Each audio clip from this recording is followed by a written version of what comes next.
Okay, hello. Hello, testing 1, 2, 3. Okay, testing. Alright, hello to Psycho Daddy. Hello to Muzaffar Turan. Hello, Omar. Hello. This is the GameMT E5 Plus. That's a bit of a mouthful. I need to pull up the spec. It's an RK3566 device. So let me just pull up retro catalog and see if it's there. Hen, hello. Paul P, hello. Welcome to the stream. You can probably guess what this is right now. This is some kind of variant of Batacera with the demo mod. Let me get the specs. Where's the GameMT? It's an abomination. I thought it was an abomination as well, but it's this is a bit better than I thought it was. This handheld. Let me get the specs.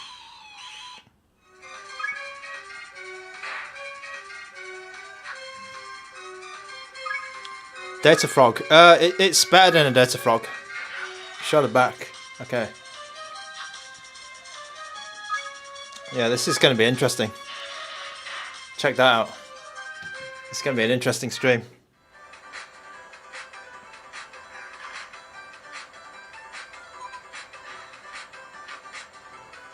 Alright, let me turn this down a bit. Okay, hello to everyone in the chat. So, Hen, Muzaffar, Psycho Daddy, Paul P, Omar, and anyone else who's hanging out. Iconic, hello as well. So, let's get started. So, this is the GameMT E5 with this massive logo here. Brett Sampson, GHR0, Cobalty T saying we should install Gamma OS Core. I will do at some point, and then I will report back. But at the moment, I'm going to test the stock firmware because this Chinese. I obviously got this from China, and it's come with some different firmware. So I've heard some people got this product last year or maybe a couple of months ago, and they got like a different version of it where it was like Linux only. But this is a Android plus Linux device, which is kind of unique. So let's run down the spec a little bit. Actually, before we start, let's take off the plastic. Boom. Okay, so to show you that it's brand new, and I'll put that next to the box over there. So this is a 720p screen, and it's 5 inches IPS. So I believe the screen might be the same one as the Trim UI Smart Pro. So it's like 4.95 or something, 4.96, 5 inches. They call it 5 inches in the spec sheet. 720p, so 1280 by 720. The screen is offset slightly, so if I come to the demo mode, sorry, the actual emulation station layout here, you can see that the screen ends where the GameMT logo is, just there. So the screen is slightly offset to the left, which is unconventional. Battery's at 89%, by the way. We're starting the stream at about 90, let's say 90%. It is an RK3566 device, which I guess is a little bit disappointing, but it's I mean it's priced accordingly, let's say. It has 2 gigabytes of RAM, which is good. I think they had to go for 2 for Android, for full Android, and it has 16 gig of flash memory. It also has Wi-Fi, and I think it has Bluetooth, but I'm not certain about that actually. It might not work. There is some licensed music going on actually. So let me just because they have a lot of licensed music in this in this front end, in this Batacera front end. Ryan Retro, hello. Jeremy Douglas, it is not a portable charger, no. It does have, however, according to the spec, it has a long battery life, 6,000 milliamps, they say. But then in another slide, it says like 3,000 or something. So I think 6,000 sounds about right because the battery in this thing is huge. You can see it. So that looks, you know, and it's quite thick as well. That may well be a 6,000 milliamp battery. I haven't opened it to check, but yeah, I mean, it's reasonable to say that would be a 6,000 milliamp battery. It has 18-watt fast charge apparently. I haven't tested this, but that's what it says. It has original competitive joystick and perfect feel. So I guess it's talking about this. So the sticks do light up when you move them, which is kind of obnoxious, but we'll talk more about the controls in a moment. It has Wi-Fi 2.4 and 5G. I think I just said that. And yeah, I think that's the pertinent specs, as it were. It comes in 4 colors, but I'm not actually sure what colors they are because there is a non-plus version of this. There's a GameMT E5 and then there's a GameMT E5 Plus, and the colors kind of get mixed up for me. I don't know what is what, but I think that this comes in green. I think it may come in red, white, and then there's like a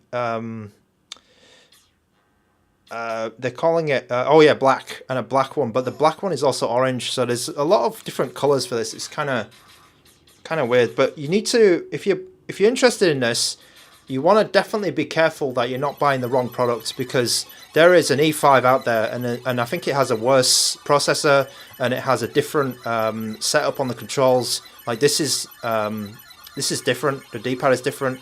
So if you are interested in the E5 or E5 Plus, make sure you're getting the right one. Solidus T, hello, welcome to the stream.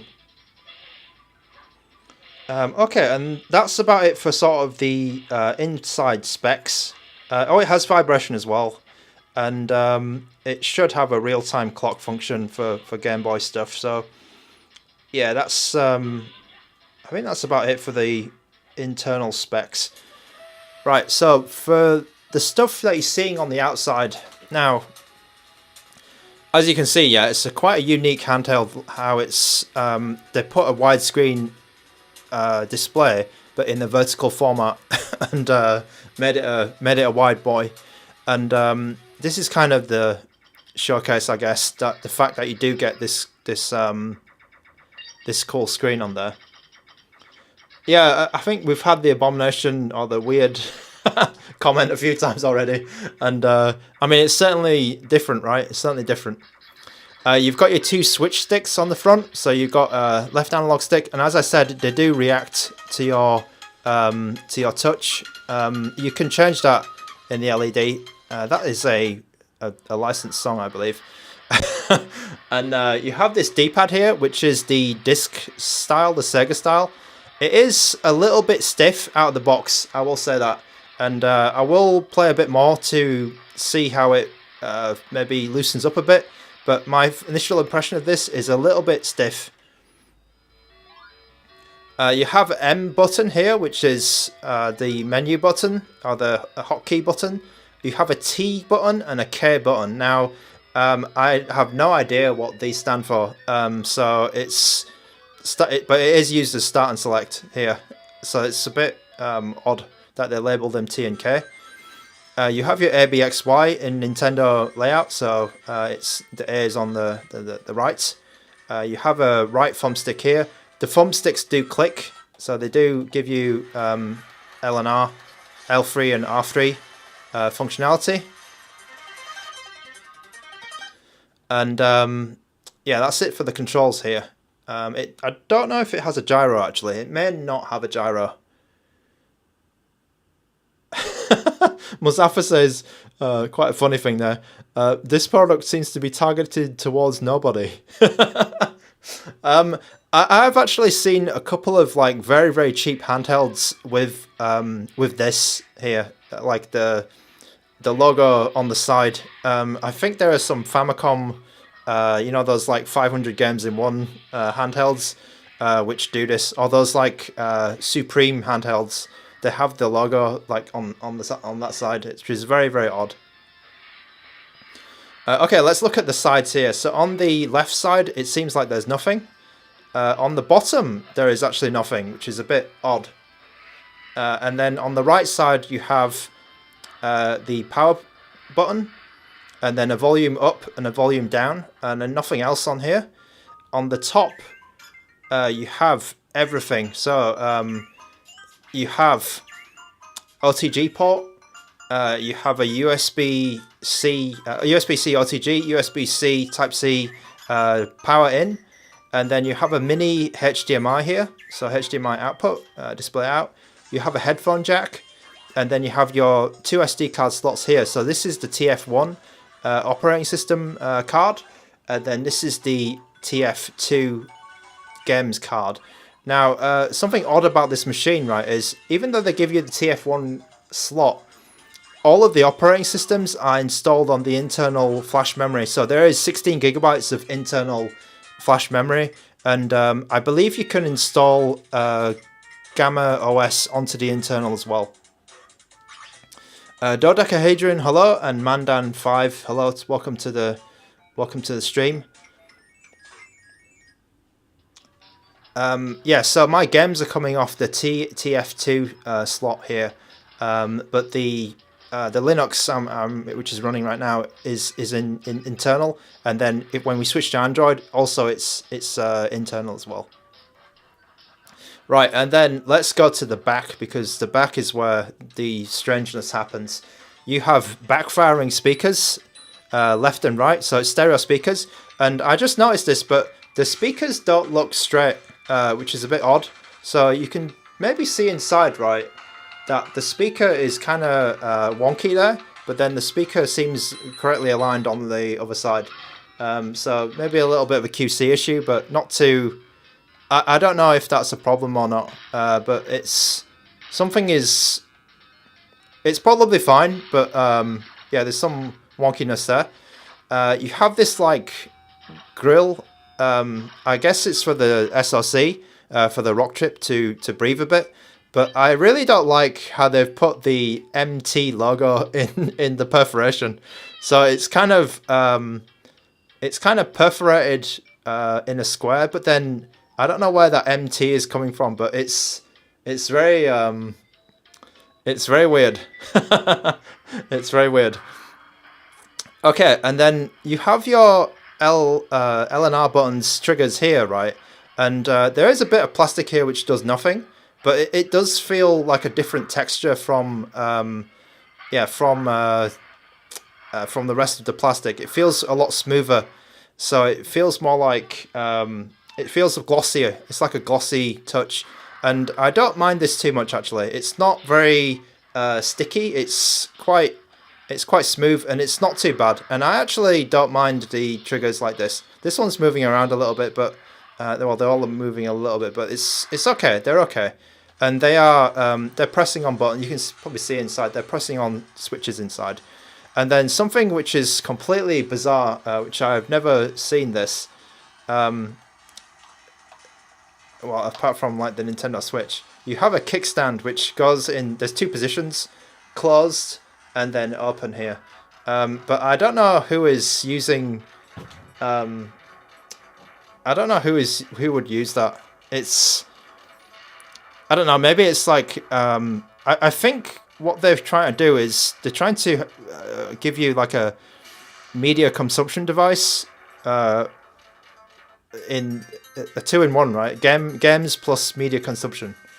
So I guess that's what it's for, because the Android side, which I'll show you in a moment, is completely filled with media apps, which I've got no clue what they are. All right. You may buy this MT because it's your initials. Yeah, it's quite funny.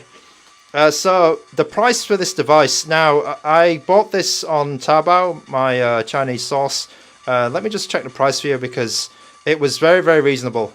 It was quite good actually, and I can't promise that you'll get this price in AliExpress or something like that. But let me just look it up because I wouldn't have bought it otherwise.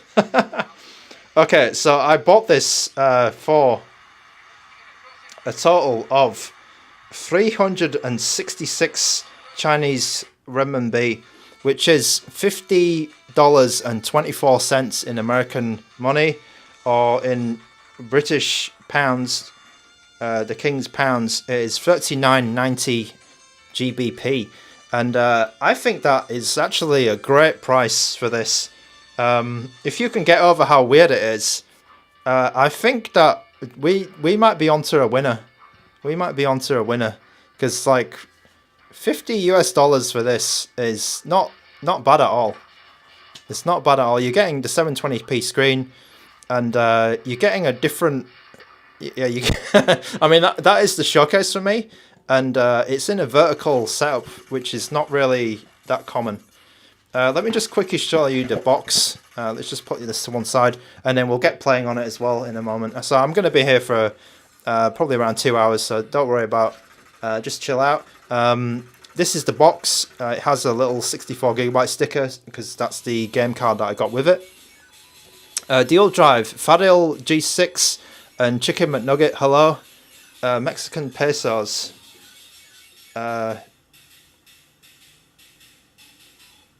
Is it MRP? Oh, no, it's not. In pesos. It's 1,021 Mexican pesos. So not bad. Fadil, I will try to play some PSP games. Let's see what they got.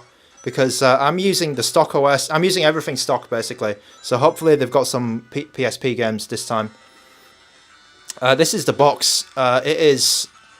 so you can see some of the spec here. It's distributed by this German company, apparently, which is very weird. I've never seen like a German office written on there. But the manufacturer is Shantou Mante Technology Co. And they are in Shantou City. I don't know where that is. In China. Made in China. GameMT. And I think the reason I'm reasonably excited about this device, right, is when I get into the games and the system, I think that they've done quite a good job with the custom firmware, or stolen something good. So in the box, you don't get much. You get a screen protector. You get some instructions which give you... I think the instructions are out of date because it's completely different to the to what the device is. So they give you these screenshots and stuff, but it's completely different to what actually is provided. So I would just kind of ignore those instructions. You get the screen protector, and then you get a USB-C cable, which is USB-C to USB-A. They said they do have fast charging, but from my experience, it's okay. Yeah, I think that is working. I'm not entirely certain actually, but there is a charging cable in there. And then you get this, something a bit strange I found is there is a protector here, but the holes are wrong. So they need to speak to their packaging department because they don't have the correct holes here. And perhaps this is for an old version of the device which didn't have the extra stick or something. Something is going wrong here. They need to speak to the packaging department. All right, it's for the M5. Okay, yeah, the M5, right? So there's an M5 and an E5. There is, yeah, like GameMT. If I go onto their website, GameMT.net, it seems like they do have quite a few other devices around, and they're not. Yeah, they have a couple out, and they're not some fly-by-night company, it seems, which is quite funny. They also have another console, which is like a Steam Deck clone, called the E6 Plus and the E6 Max coming out. So it's a bit... yeah, it's a bit of a weird one. Now, so I want to come to the I want to come to the reason why I'm like kind of impressed with this. Like I'm going to shut down the system, right? And then I'm going to boot it up. But just when, like, imagine you got this right and you didn't know anything about it, and like me a couple of days ago, and you boot it up, right, and then you see like this amazing startup. It just blew me away, to be honest, and I was like, wow, these guys actually made an effort. You know, you see this weird, like, abomination, as people are calling it in the chat, and then suddenly it just hits you with like this well, here it comes. This like, I saw this, yeah. I started, you know, I was getting into the beat, and I was thinking, hey, wait a minute, these guys have done something. These guys might be, you know, these guys might be onto something here. And then I thought, okay, this intro goes on a little bit too long. And then I was thinking, okay, where did they steal it from? And then there's a Raspberry Pi logo there. So I'm assuming they just went to some, you know, Raspberry Pi, what do you call it? RetroPie website, and just downloaded some MP4. So then my enthusiasm died down a little bit. But then when it boots up, and when it gets into the menu, you see this, and this is kind of good. Like this skin. So let me just put some different music on. Like, what is going? Is the brightness on high? Okay, my brightness is on max here. Should be all right. Yeah, should be okay. So yeah, I was looking at this skin, right, and then thinking, hey, wait a minute, they've put quite a bit of effort into this, or they've really found the right skin to, you know, to steal. Like, I've not seen this before. Like, everything is, you know, all the startup stuff, all the systems are all laid out, and it makes sense. Like, there's no like jank, and I was like, whoa, like they actually did something here, and I was impressed. Apart from that, maybe like that icon needs to be replaced. And then I started looking. It was all in Chinese, of course, and then I started digging in a bit more, and I was thinking, okay, yeah, they've put music in here. And then I saw like reboot to Android. Oh, you can. It's got dual system as well. And then I started digging around here and thinking, have they just forked Gelos or forked Batacera or something? So I was super impressed by how all this worked. I saw this version of this firmware is 2025 January 20th. And I started looking around the Discord a little bit, the Retro Handhelds Discord, and it seemed like everyone was saying the default firmware, or the out-of-the-box firmware, was really janky, but I hadn't seen any of this, so I'm assuming that this is some kind of a new version of the GameMT E5 software that they're putting out, and I'm like super impressed by, you know, the fact that they went to all this effort to put this together, because it was like, I was expecting some jank. I mean, you can see it, right? It kind of smells of jank. The box is Ambinic. they got the same company as Ambinic to do their boxes or something. But yeah, just like it kind of threw me off, and I was really quite pleasantly surprised by this. Yeah, we do have Moonlight streaming apparently, and yeah, it is emulation station. GHR0, can you disable the LEDs? Guess what? Yes, you can. You can. Where is it? I saw it somewhere. It was in the tools or something. Oh, you'll start seeing some Chinese as I dig in, because it is from China. Where was it? I did see the option somewhere, because because I do think that the LEDs are a little bit too much as well. Okay, I need to watch out for these. Watch out for these licensed songs. I saw it somewhere. GHR0. I definitely saw it on the Android side. Chemical Burrito, hello, welcome to the stream. All right, so let's dig in a bit then. Let's play a widescreen game. Just to get started, and then I'll also boot into Android to show you what the Android side looks like, because the Android's a bit less interesting, I'd say. Okay, so we don't have that many PlayStation Portable games out of the box. We've got Castlevania. Yeah, you can see here they scraped all the videos as well. Like this is something else. So like the interface they ripped off or they took like is really good. LSMNX, hello. Corny Puddle, hello. I think they've done a decent like job of making this accessible. Club Rock, hello. Hello. Alright, so I will play God. I'll play this Castlevania game. I'm afraid there's no PlayStation Portable racing games, Fadil. Let's see what they do. Gran Turismo 2 Okay.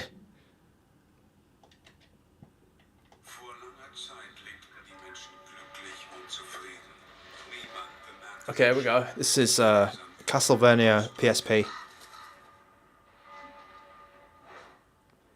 Chemical Burrito, it does have Android, but I will say that the Android is... it was hard for me to decipher. Let's put it that way. So I think the Android side would be better served by Gamma OS. But we'll take a look at it later on.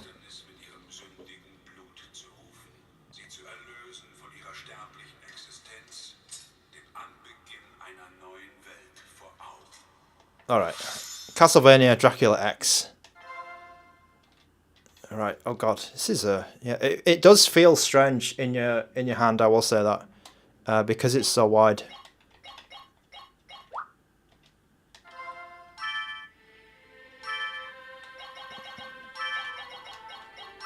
But it feels like stable because it's big. Unlike the other handhelds I was trying for the past 2 days.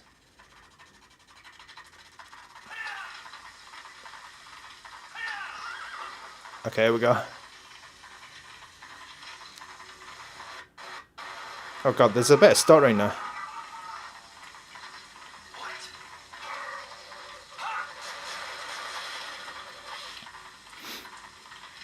Okay, I wonder how they've... Oh god.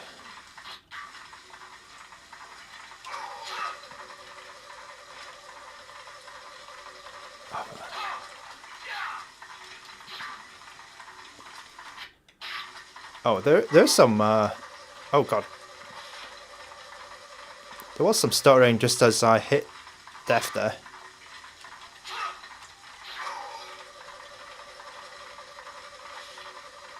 Let me try and kill this guy. Is there a button that I can shoot something?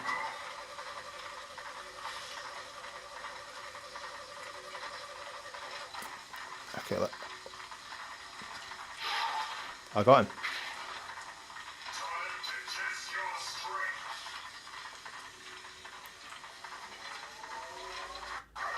Back when Konami cared.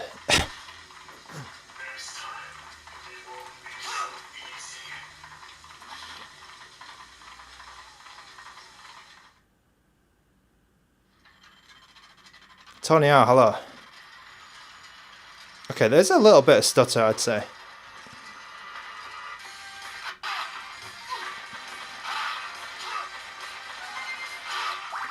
But as you can see, the screen is quite... Like, the screen is quite good. I mean, the Trim UI Smart Screen, I thought it was a little bit green. But it was decent, but it had like a little bit of a tint. I guess you could fix that in software. But this screen looks quite good.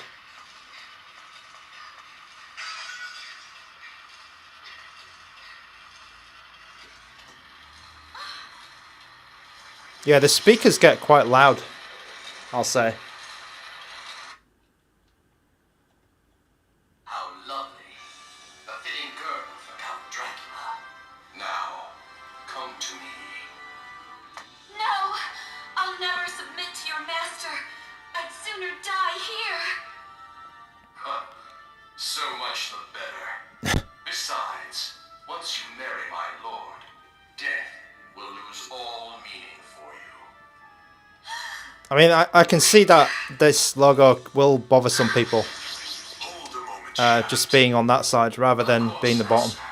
But the bezel around the other edges is quite good. It's only, let's say, 2-3 millimeters. Belmonts. Bring her alive. I have a most amusing idea. By your command. The master bids you sleep, girl. Oh dear. We must prepare a proper welcome, Belmont. Yeah, the screen not being centered, I can see it bothering some people. Oh. Okay, I wasn't watching. Okay.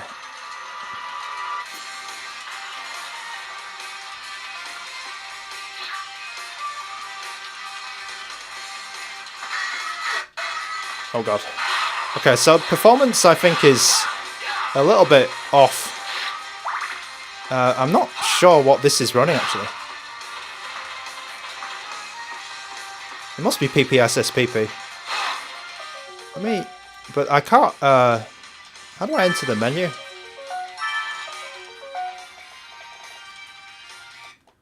Okay, right, so I need to press L3 and R3 together to enter the menu. This is definitely PPSSPP, and they've got it at, oh, they've got it running at 720p, the auto function, so I'm going to put it down to 1x resolution, which will probably clear up those stutters. And I am also going to I'm going to change this to English for you guys. Okay, there you go. So it will probably look a little bit worse, but it should be a lot smoother. So frame skipping they have off, but it is running full PPSSPP. It looks like. Okay. Oh god, they have it in purple. Why did they do that? So they've customized the colors a bit for some reason. Oh god. OCD nightmare.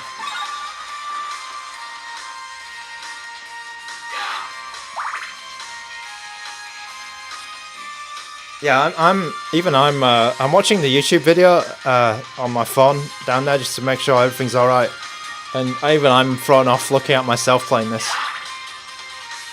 Like that bezel is weird.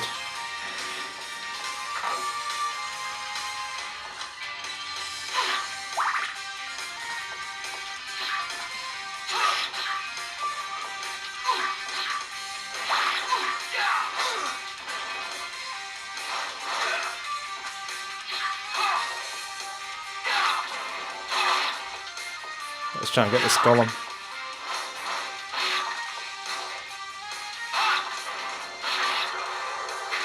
Nice. Okay, I will say that the oh, there's another one. I'll say that the contrast is set a little bit high on this screen. So maybe the darker colours a little bit merging into each other, but it's okay. It's okay.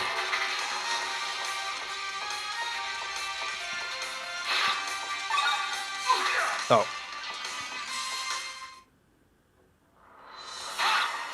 Okay, it's definitely like cleared up any slowdowns, moving it down to 1x PSP.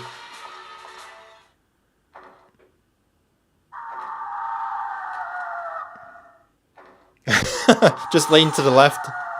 Yeah, when you're playing. Oh god. Okay, I'm gonna die soon. Oh, I got the axe.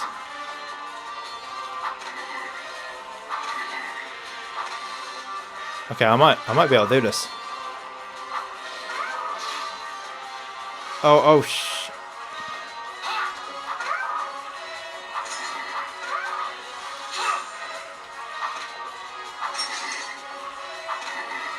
come on.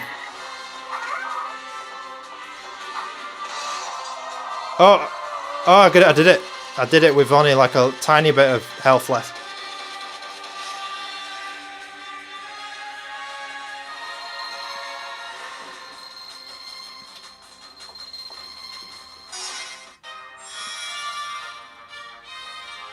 Okay, yeah, the speakers are pretty good. They get very very loud.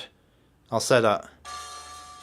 Okay, so that was stage stage 1.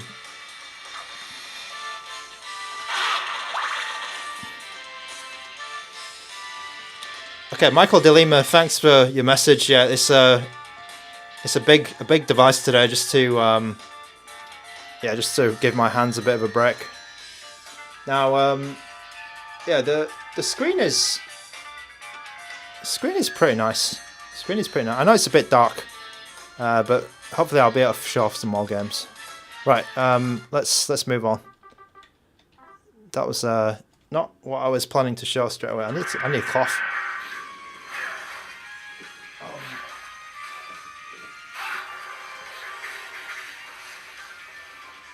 I can't find my regular cloth is not here, so I'm going to use this little thing.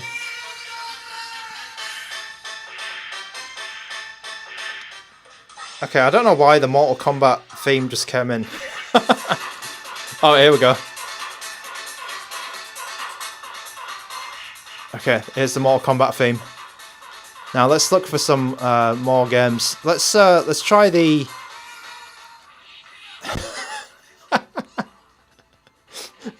the DMCA handheld. How are the angles on this one? What kind of angle? Like viewing angles? The viewing angles are not bad. Not bad. Maybe I will put a game on. I'll put a fighting game on. They do have a ton of games here, but they're all in Chinese, of course. Where was Street Fighter? Okay, I don't care about the the music. What is this? Am I just... Oh, that's the wrong bloody system. Alright, Marvel vs. Capcom.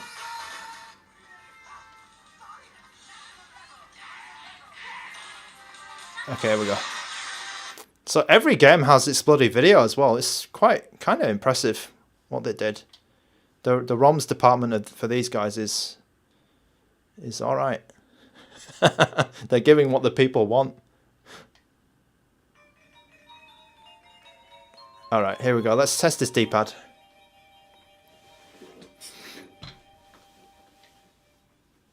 Okay, whoops.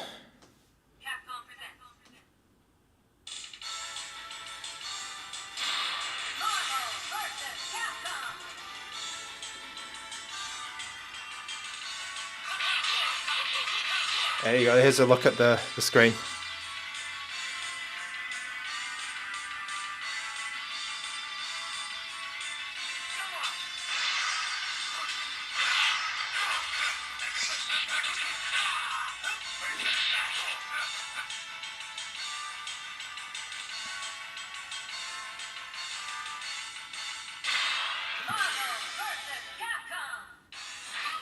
All right, let's try this.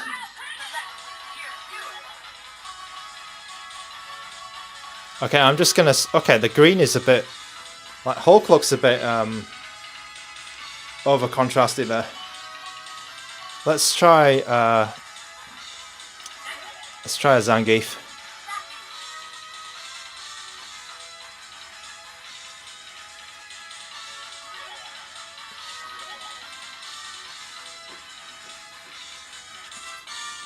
Okay, I'm on max. Yeah, I'm on max volume here. Okay, I can see that the screen is a bit oversaturated here. Okay, the fireball is... Alright, fireball is not perfect. Fireball is not perfect. Oh god. Let's try and do this.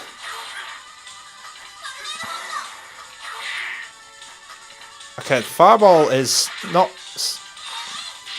easy to do. I think it's to do with the way that my thumb is stretching down. Like your thumb goes down here, and it's a bit odd. It's a bit odd. Okay, let me try and get a grip on this. Get a grip on this wide boy. Oh god. I need my Zangief.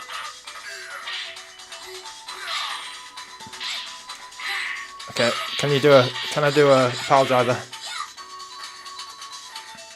Oh, I did it. I did it.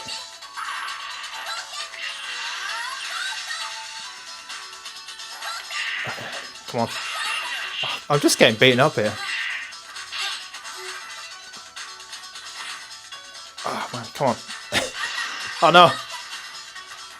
Grab him. I can do it, but I can't. Come on, give me one pile driver. Oh no, I couldn't do it. Oh. Alright. Okay, another chance for a pile driver. So that it hurts my finger here. It hurts this finger because I'm holding it like this, and your thumb kind of stretches a bit more than usual, like to the left, which is kind of odd. The grip is odd on this device, and it's causing me to miss the moves. But I can get them out, so I'm not. I think it's less of a D-pad problem. It's more of like the way that you grip the device.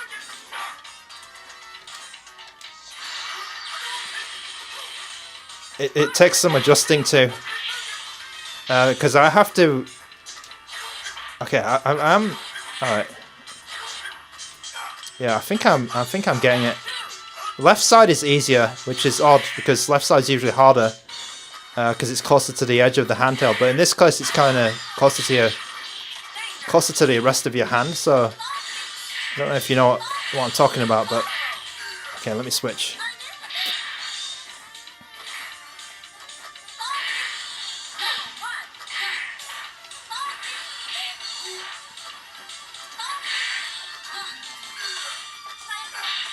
Oh, come on. Just give me a... Yes! Boom! Boom. Pile driver. Oh, I almost did it again. Come on, pile driver.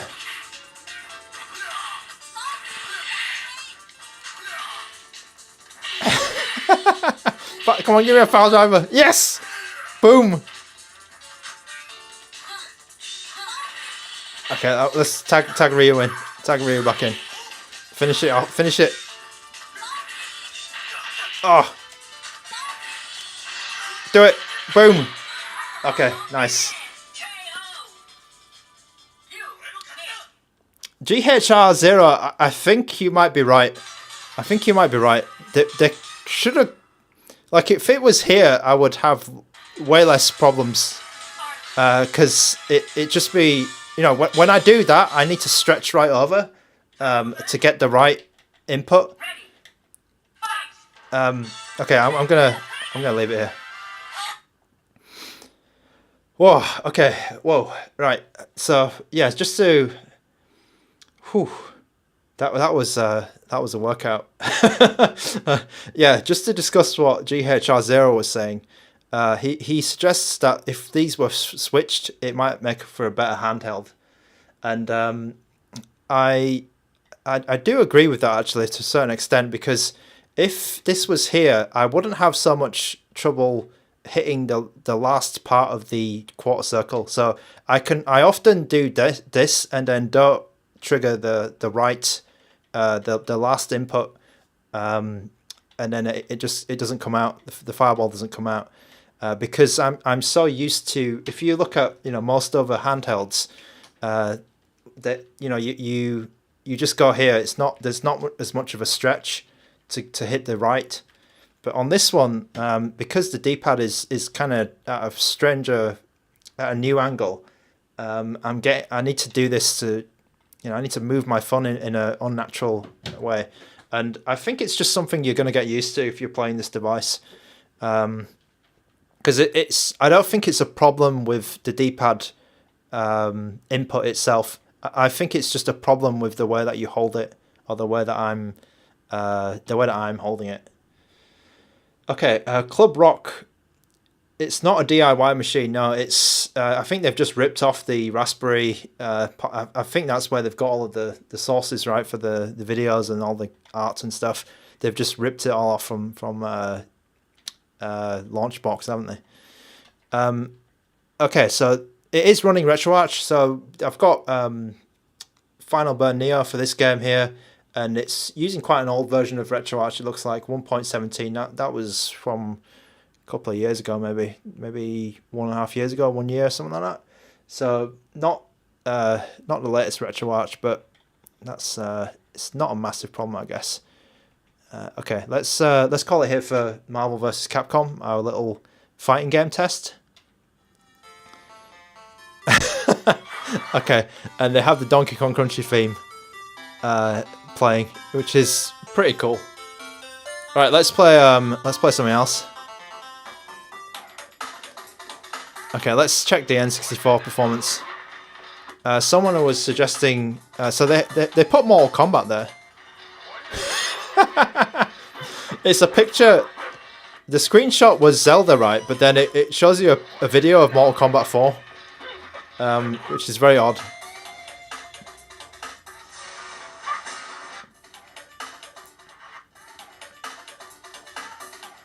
Okay. Okay, they have Mortal Kombat 4. Let me play Mortal Kombat 4 now. I'll put on some more N64 games besides that one.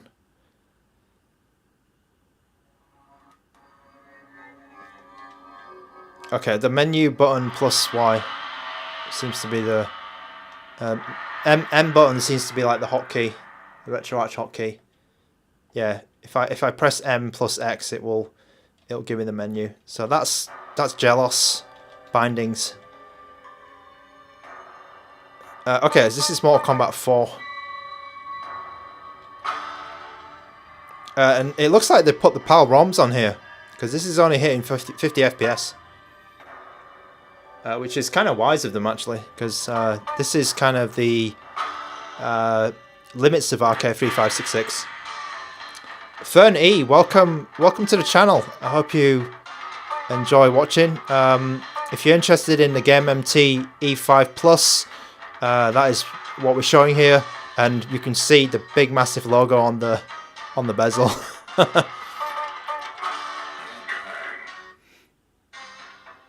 Okay, so far this is running alright. Okay, so on Tony R's suggestion, I'm playing Mortal Kombat, but probably not the one that he was thinking of. Okay, oh, I got my arm snapped there. Okay, I found the button to spam. So these buttons don't do anything. Oh god, they've binded it in a very strange way. Okay, let me use that.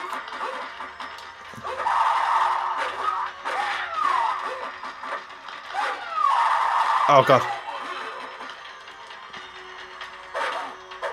Okay, you're looking this handheld up. I think it's kind of good for the price. Fern E. It's an interesting. It's very, very interesting.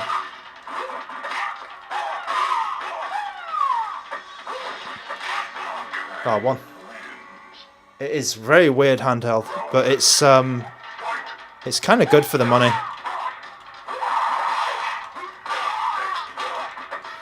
If you can get over the OCD, you know, the logo being in the weird place, then it's actually all right. I bought mine for around $51, but I don't think that's the price on AliExpress. Because I got mine in China.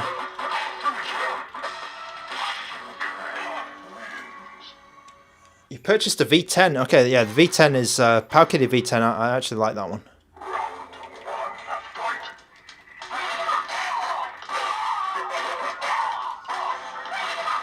Okay, I'll move on from Mortal Kombat 4. Looks like it works pretty well on the PAL version. Let me... Okay, that's how you quit. So menu and K. Oh, they have Tony Hawk N64. Let's try DK. So DK is quite a hard game to run, right? And it gives me a chance to take a little break. Okay, does that work? Okay, sometimes that crashes. Oh, we're losing FPS though. Okay, let me get my V10 out, Fernie, because I do have one.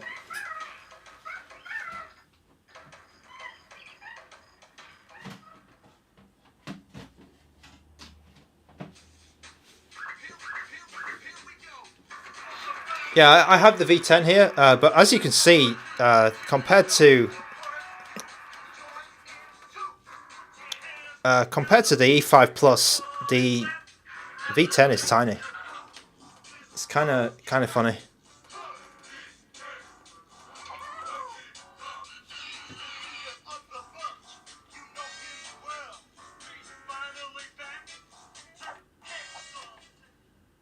Yeah, this is it's a 5-inch screen. It's a 5-inch screen. All right, will this work? I'm very curious to see if this works.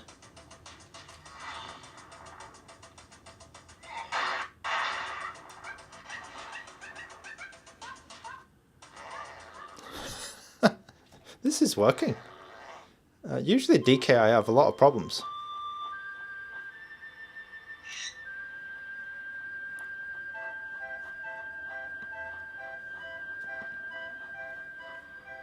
So yeah, it's massive. It's massive. The V10, I believe, has a 3.5-inch 3x2 display. The GameMT E5 Plus has a 720p 4.95 or 5-inch screen. Pride Tunes, I just played a bit on the on Marvel vs. Capcom. I think that my feeling is that the D-pad itself doesn't have any problems, but you will need to adjust your grip because it's down here.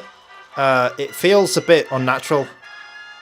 It feels, well, maybe not unnatural, but you know, just different to other handhelds, and it might take some adjustment.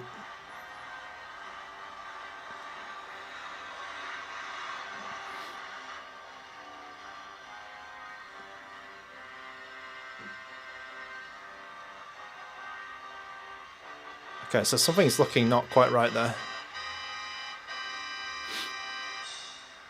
Pride Tunes have...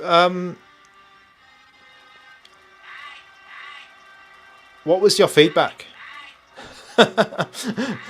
Lewis C, hello, welcome to the stream. I'm guessing you gave some feedback on the GameMT E5 or the non-plus version.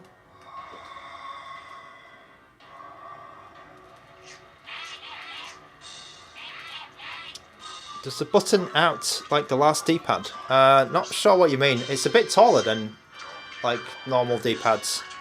I'll say that. It's quite like it's a good ½ centimeter off the top, off the top of the shell. Whereas you can see something like a Powkiddy, you know, it doesn't go as high.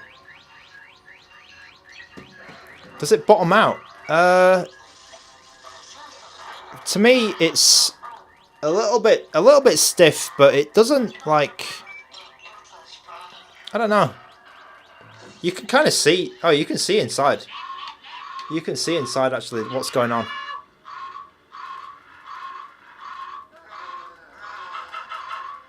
It had clear plastic over the D-pad. Okay, that sounds terrible.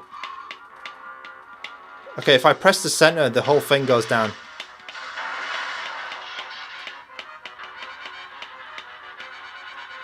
Does it pivot a little? It pivots a little bit, I think.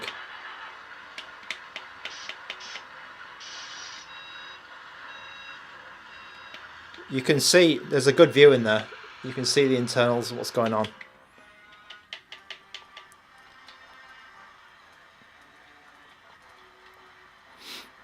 Knock, did I get the portal? No, I did not. I did not get the Audient portal. Yeah, I feel like it may not have a pivot because I can press the entire thing down if I push the middle. A pivot stock. But it does, inside it does move around quite well. Kyle G, what upcoming device am I most excited about? At the moment, the Flip, probably. The Retroid Pocket Flip, the new one. I don't have a high power. I never bought the Flip first one, so I feel like I'm... And that one had some issues apparently. It's with the hinge, but I think I'll be good with that one. There's not that many other upcoming devices actually, Kyle. Did I get the Miu Mini Flip? Yes, I did. I did. That one is... The controls are okay, but there is a little bit of a toy-like quality to that device, Fern E. I do have a 2-hour stream on that one a couple of days ago, so if you want to check out the channel, I'd have a lot of live streams. And I just came back from traveling, so that was I think that was the first thing I did coming back. All right, let's go.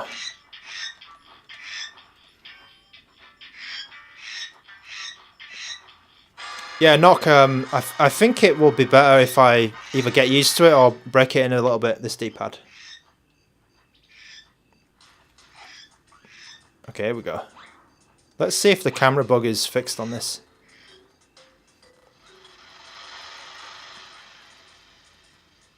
Okay, you gave the GameMT... Wow. Oh, I didn't know there was a GameMT representative, because I could have asked them for a free handheld. Anyway, that's... it's okay. Knock, yeah, I'm excited for whatever Ambinix got next as well, coming up next. Hopefully they have something. All right, so unfortunately this game has the camera issue that has plagued some of the old versions of this emulator.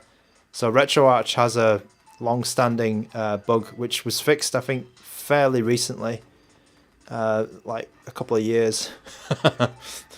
But it does have a camera bug, this game.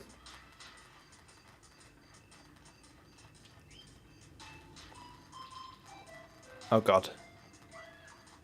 Yeah, you see that stuttering? That's actually an emulation bug. But apart from that, right, it's running about, let's say, 15% off full speed, this game. So not perfect.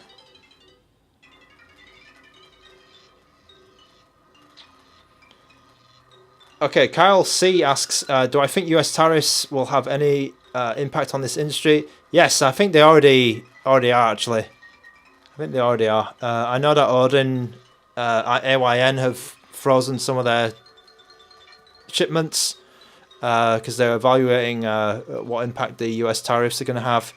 And I believe there wasn't there another company who were raising their prices?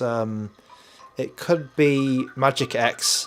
I think Magic X might have changed their prices due to the tariffs.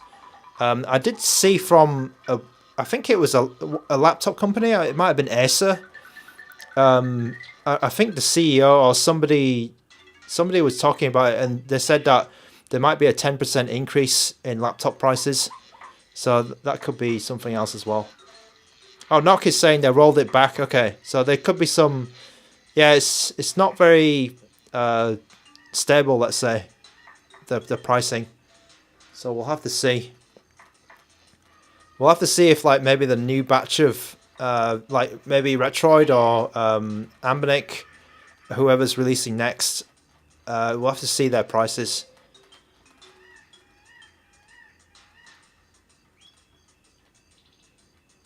Okay, I'm going to have to switch from this game because this game is not working too well.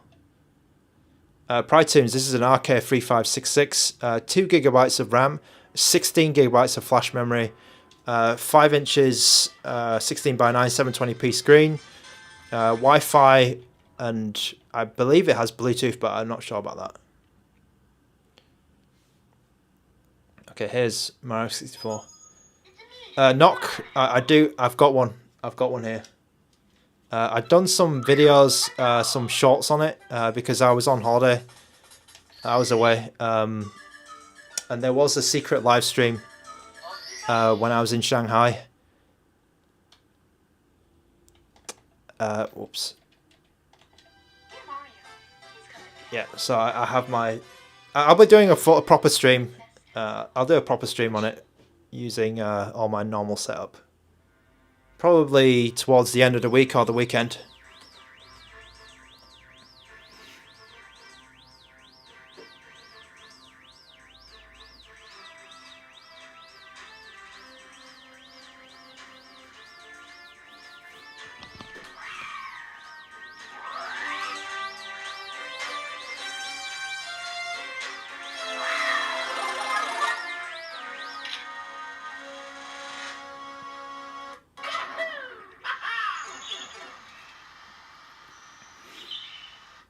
Okay, let's play an analog game. Let's just check the analog. Okay, so I think there is some snapping going on. There is some snapping going on. I can't walk. Okay, I should have checked that in PPSSPP. Let me do that afterwards. But I feel like there is some. I feel like there is some snapping, but let's check it later. So I need to, in the rest of this live stream, I'll be playing more games and also checking the analog snapping and then also checking the Android side. But the Android side's a bit weird, so yeah. If you want to use Android on this, do not use the stock Android, I would say.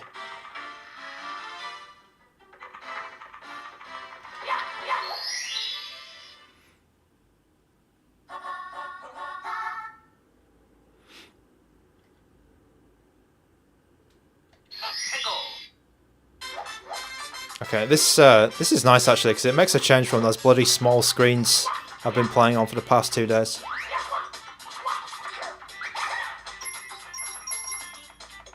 Psycho Daddy. It was going to be $15, I believe, and they did it by private message, so it was a bit manual.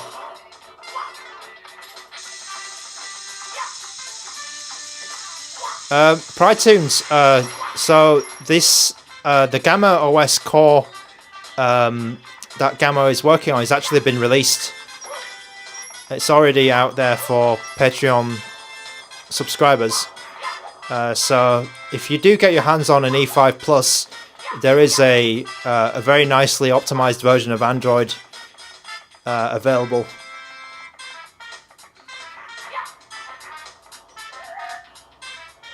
Okay, I'm going to use that cheat from now on because I always fall down. There's like a bridge down there and I always fall down it. Oh god, okay, I went the wrong way. So yeah, the speakers in this device are good. The sound is good on this device. I'm not sure about the headphone jack. It could be a bit noisy because Rockchip generally does have noisy headphone jacks where they have a bit of fuzz, a bit of hiss.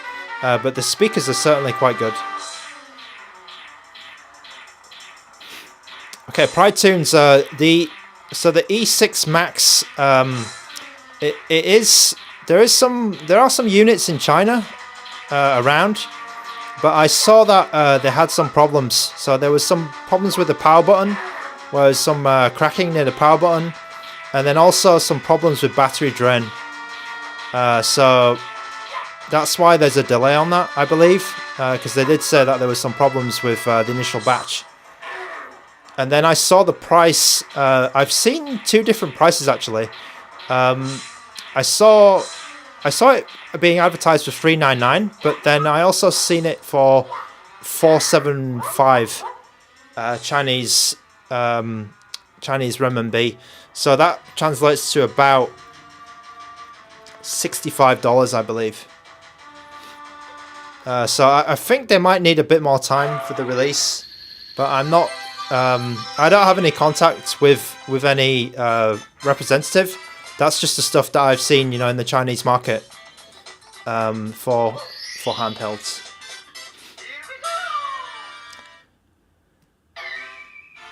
Okay, so pretty much perfect on Mario 64. Pretty good. Pride Teams, the speakers are on the back here. Just here and here. I did remark that earlier that there is some odd positioning of the speaker here. You can see it's not quite straight, whereas the other one on the other side is straight. Yeah, I don't like this, but I mean you're not gonna be looking at the back, so. And this is kind of funny. I think it's quite funny that you can stand it up.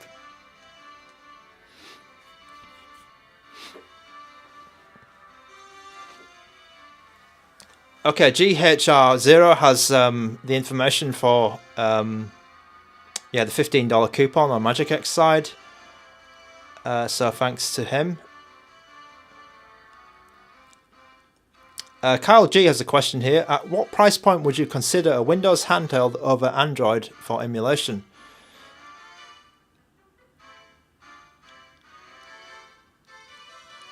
It's kind of a difficult question actually, but Kyle G, I would, if you're concerned about price and you still want a Windows handheld, maybe go for a used or the refurbished Steam Decks. Seem like quite a good deal. I mean, for me, it's, I don't know. Windows seems like even more setup pain than Android to me. A pure Windows handheld, like the Claw or the what was it? The other one.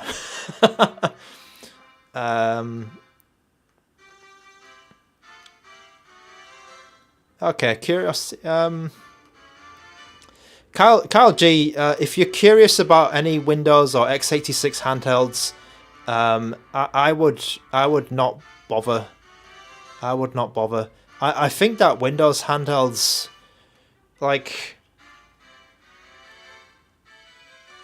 I really don't like Windows on a handheld. So if you're gonna consider something, make sure it uses it can be Bazzite can be installed on it, or Steamfork, or you just buy a Steam Deck, or you buy the Lenovo one, the Legion Steam version, because I really don't like Windows on these devices, I'm afraid. And also, I don't like devices bigger than 6 inches. Tim C, I didn't get the Pocket Evo. I kind of regret it a little bit, because I saw that it wasn't that big when I looked at the measurements, and but then I kind of feel okay because I avoided all of those issues with the Pocket Evo. I think it was the cooling, right? There was some thermal paste issue or something with it.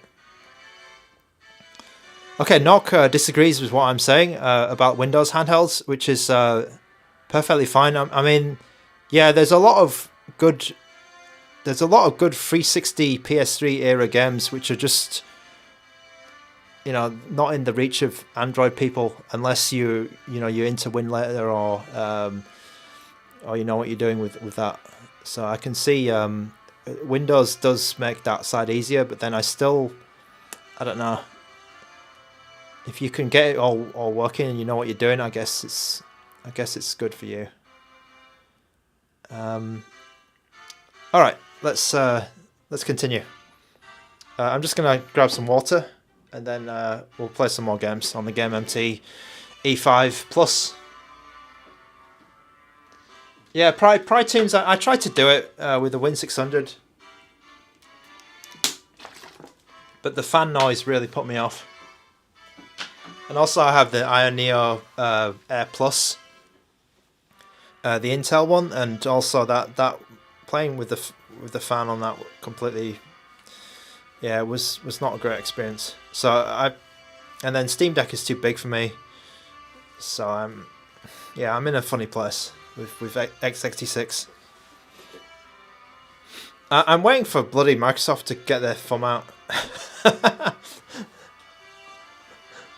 Yeah, Win600 is... I tried to make that work because I bought a used one, and then it's... Yeah. Yeah. A perfect handheld to me, right, would be something with the form factor of the Ion Neo Pocket S, but then it has the full compatibility and power of a Steam Deck. And it's also quiet, because being quiet is a big factor for me, actually, because you're often holding these things up to your face, and I like to use speakers when I'm playing these at home anyway. And then there's actually a couple of factors, so I don't, it's quite difficult, Carl G. Let's say I prioritize I prioritize the sort of cosmetics and the feel of the device a bit more, actually. And Tim C, I've just seen your question here. Do I agree that Ion Neo has the most issues out of all handheld companies? I think all of them have issues. All of them have had some kind of issue in the past year, like Retroid with the triggers on the RP4.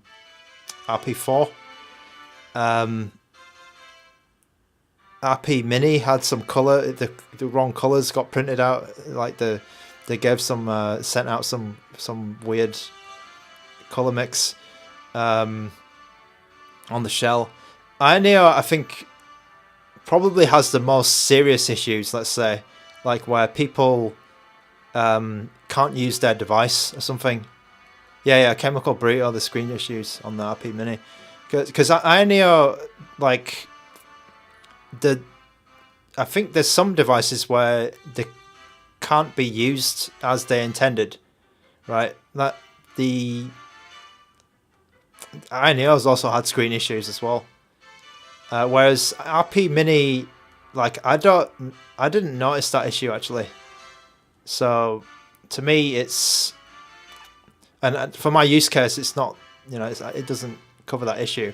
Whereas Ion Neo, it does have some, thermal issues or a screen issue. The screen issue with the Pocket S has a screen issue where the right side of the screen is darker than the left, and my Pocket S has that problem.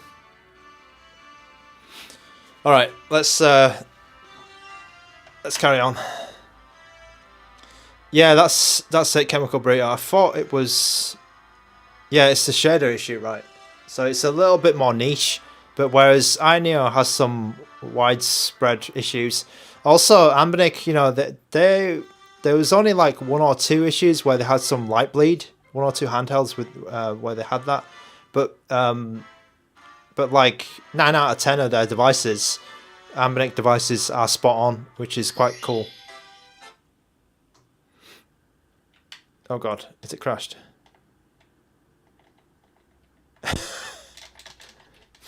Oh dear. So, the GameMT E5 has crashed just as I saved the game.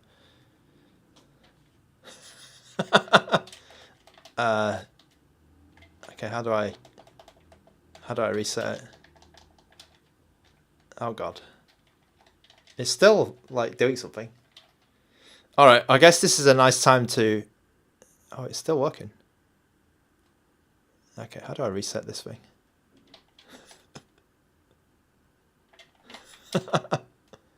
Is there some reset key command? Is there some kill command? Oh, was that it? Okay. Right, okay. The emulator crashed. That's not too bad.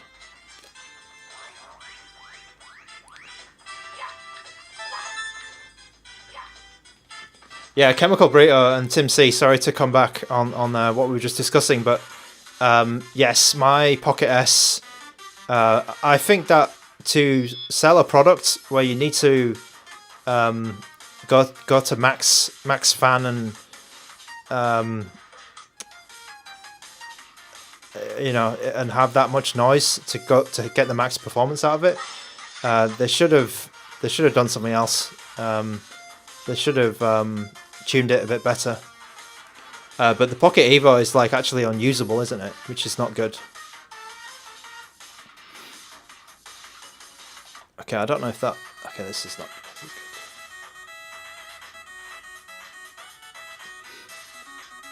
Alright, what am I going to play next? Oh, okay, let's see if Dead or Alive 2 works. Or maybe... What's this? This is Naomi. Oh, do they have Dreamcast? Actually, let's play some Dreamcast games. I'm just going everywhere today. Dreamcast, there we go. Okay, not many... Oh god, okay, not many Dreamcast games. I suppose we'll see Sonic Adventure 2 again for the third day in a row. Oh, it didn't work.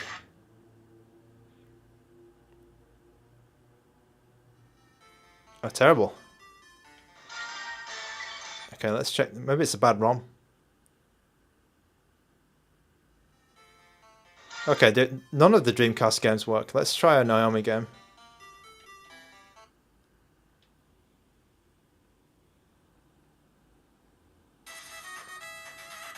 Okay, nothing's working.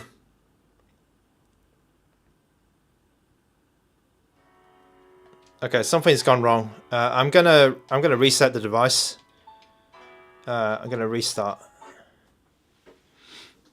Okay, Tim C, that's really unfortunate. Pocket Evo, because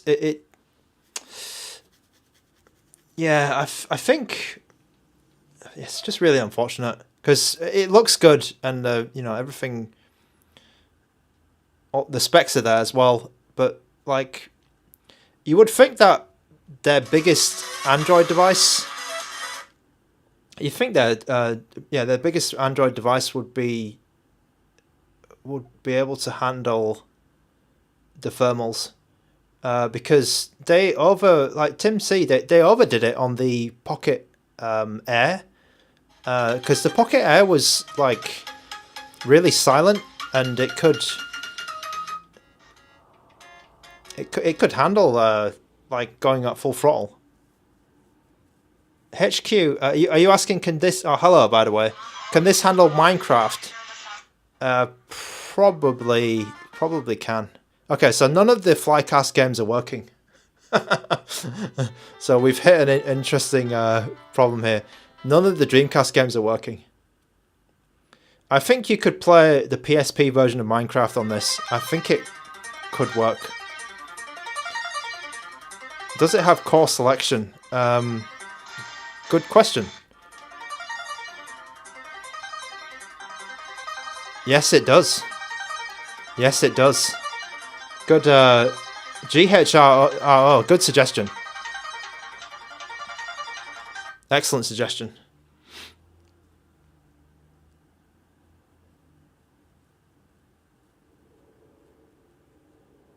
Oh. This is a new one. Okay.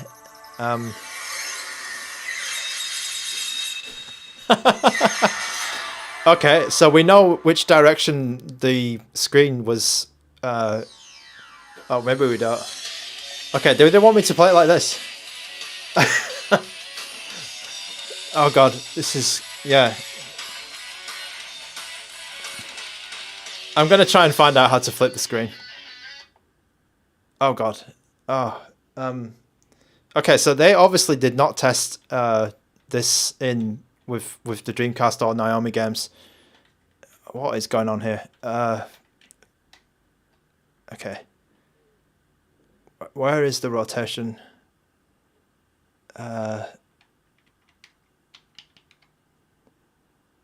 Is there a rotation? Oh no, I don't think there is, right? Oh god. Oh, there it is, there it is. Okay. Okay. Rotate screen 90 degrees. That doesn't sound right. Oh shit. I want 180 degrees. Oh, I think we've I think we do need to play this in challenge mode. Oh my god. Oh no. Okay, let's do it. Let's do it. Let's do it. Let's do it. Paul, Jess, and Flores, why does the screen look high res? Is because this is 720p. This is a 720p display.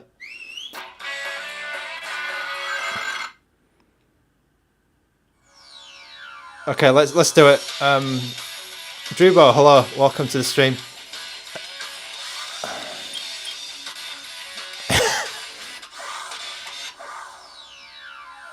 Oh, is that not the right button?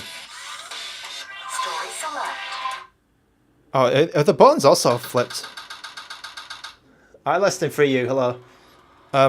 We're playing an emulator which has been flipped over. Okay. Oh, sorry, I skipped the iconic Sonic Adventure 2 intro. Oh god. Okay. Okay, let me turn that down. That's very irritating. So this is not working well. Okay, this is like... Yeah, this is 20 FPS, 25 FPS. This is all kinds of broken, this is.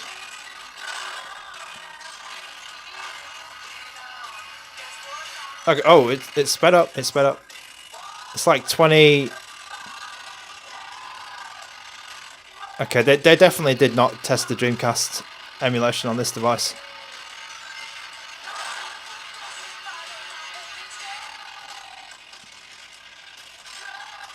Okay, is there a better emulator? I will try flycast RetroArch in a moment. But standalone is usually a little bit faster, I think. Yeah, this is a blowout. Okay, I'll leave it there before we go crazy. Yeah, I guess if you want to play Dreamcast, don't use the stock firmware.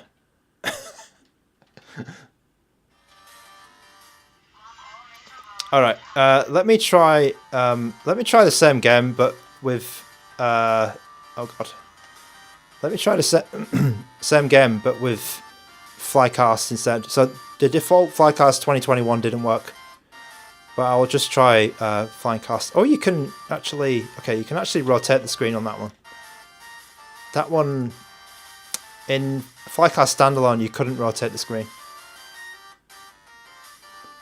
But I guess RetroArch it was all good anyway. But let's see.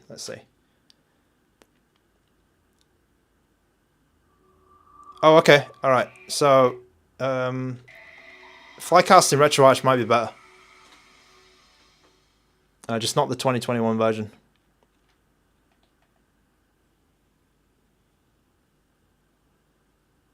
All right, yeah, that's nice. That's nice. All right, this could be the one we wanted.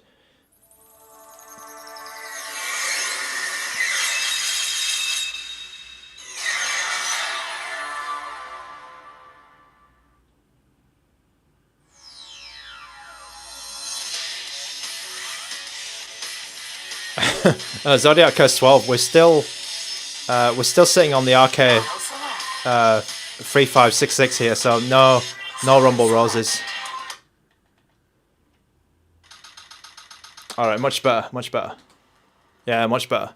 Okay, I still anticipate it's not going to be full speed, but we possibly could get like 40 FPS or maybe play it with frame skip. We have you on radar. Report cargo status of captured hedgehog aboard. Over. That's a 10-4. Yeah, we're getting about 50 FPS here. Aboard and what? Okay, so I'll get into the game.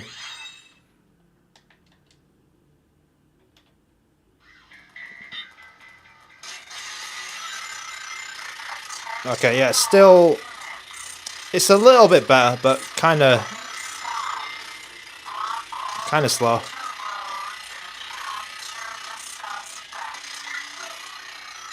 Yeah, 30. So you need frame skip.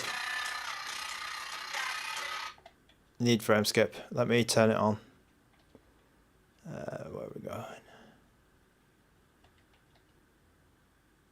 Here we go. Frame skip 1.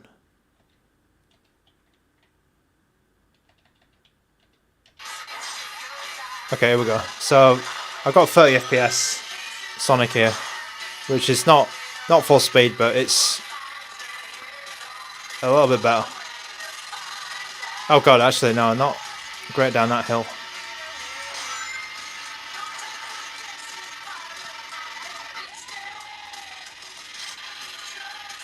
Yeah, it's a bit poor actually. A bit poor. I think the flip even did slightly better than this. The Mia Mini flip that I tested like 2 days ago.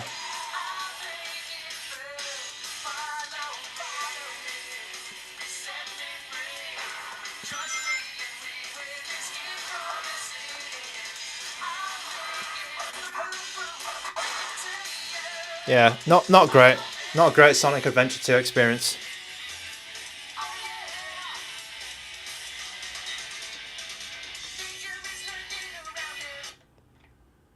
Alright, let's move on to another game. So Dreamcast does not seem to run well on this. Maybe some simple 2D games on it. Alright, let's and probably a similar case with Naomi then. Let's try let's just go through all the systems. So arcade, MAME, Final Burn Neo, so arcade. Wonder Swan is here.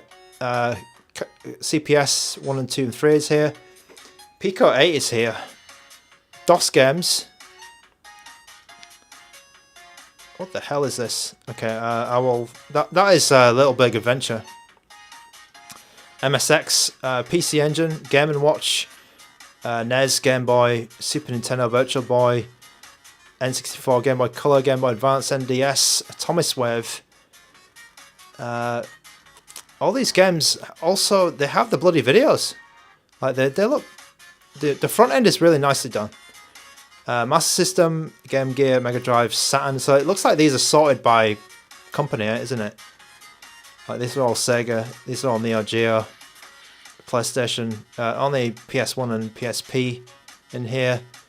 Scum VM, Easy RPG, Beats of Rage, ports. So they have GTA 3, Vice City, that looks like Turtles, Shredder's Revenge, and Stardew Valley.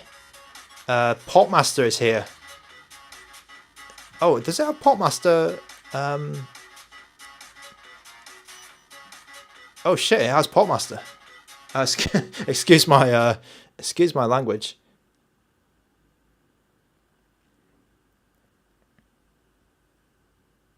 Okay, starting Portmaster. Oh, I think I may have. Did I start this before? Okay, no. All right.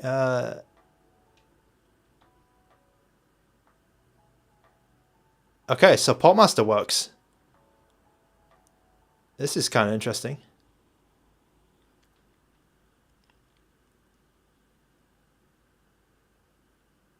Well, I think it worked. Does it work? Okay, the Portmaster crashed.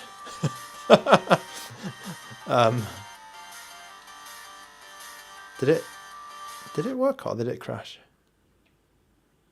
Did it update itself and then quit? Let me see. Okay. HQ is asking, will I buy the Miu Mini Flip 2 V2 Miu Flip V2 when it comes out? Probably not. However, there is a store that did tell me that they were going to send me a Miu Mini Flip when it was on general release. So I may get one through my good friends who help out the channel. But I don't think I'll be buying one myself. Grant W, hello. The 2D effects from the camera looks like it's going to slide up. That's interesting. It does look like a phone that's been put like that, isn't it? Okay, Portmaster works. Bloody hell. And it looks like the latest version of Portmaster as well. It sees this as an X55. So I believe the X55 is a PowKitty device. So this could be inside. This could be a clone of the PowKitty. That's just me speculating, but yeah. So Portmaster works. Portmaster works. Let's just try. Let me download a game and then see if it works. Just something really simple. I don't know. Let's download this and just see. Wait, why is that? Okay. Let's just see if that works. If I quit, will that game be there? Yeah, PryTunes, they have Portmaster in there. Oh, yeah, Apertris. Apertris is a good one.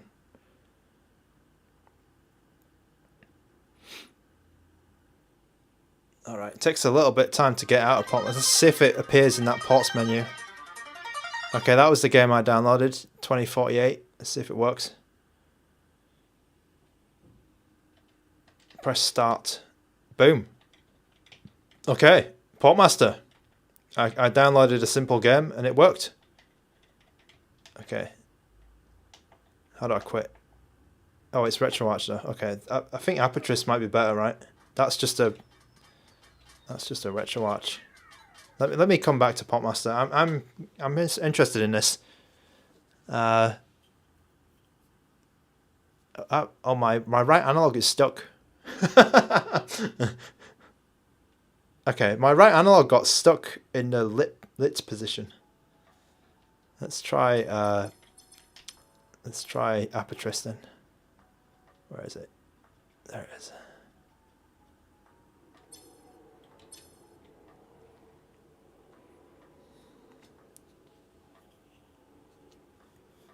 FS is asking, there's a Miu Flip 2 already, or is it just a revision?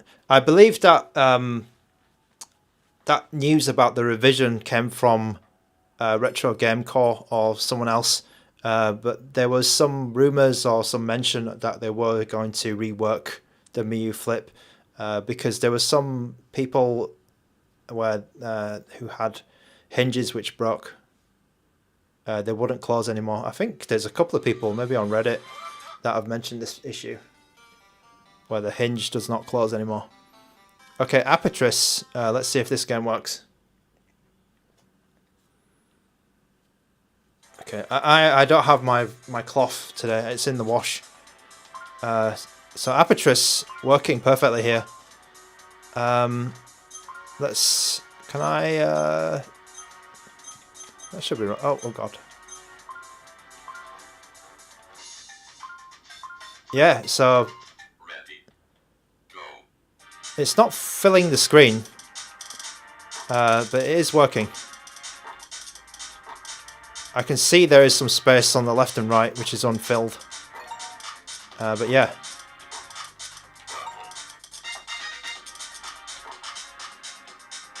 Apertris working. Dawson James, hello, welcome to the stream.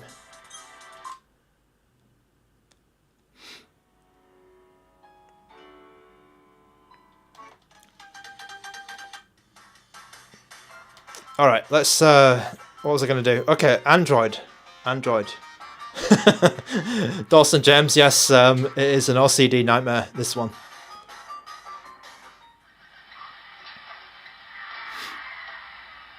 Okay, I'm gonna boot into Android just to show you that side because I think people might be interested in that. But temper your expectations because it's all in Chinese and it's all media apps. It looks like, but here's what Android looks like. And I'm gonna use the kickstand while that boots up. Right, Dawson James. Oh yeah, sorry, I already read that. HQ has says that the Flip V2 will be released at the end of February. So that's the information that I got as well from my from a store who I'm working with. They told me that they would be able to send me one at the end of February. Grant W, do I like the new Magic X a lot better than the Mew A30? Considering picking it up, but you don't need the extra power, then your A30. If you don't need the extra power, then I think you should be fine with your A30. Grant W, I would say that the new Magic X, the Mini 028, the good thing about this, right, is the Android setup on it is quite good, where you can just press the power button, and get straight into your game. Whereas with the A30, I'm not sure how good the power saving or the setup is with that. I think with MinUI it should be pretty good, right? So you probably don't need to buy the Magic X Mini 028. I mean, maybe you want the analog sticks. I don't know. So it's up to you. I mean, I think if you've got an A30 and you're happy with it, you probably don't need to buy this. There are a couple of cool things about this, like the battery size, the battery life. The Android is quite cool on it, but yeah, I think you probably would be all right.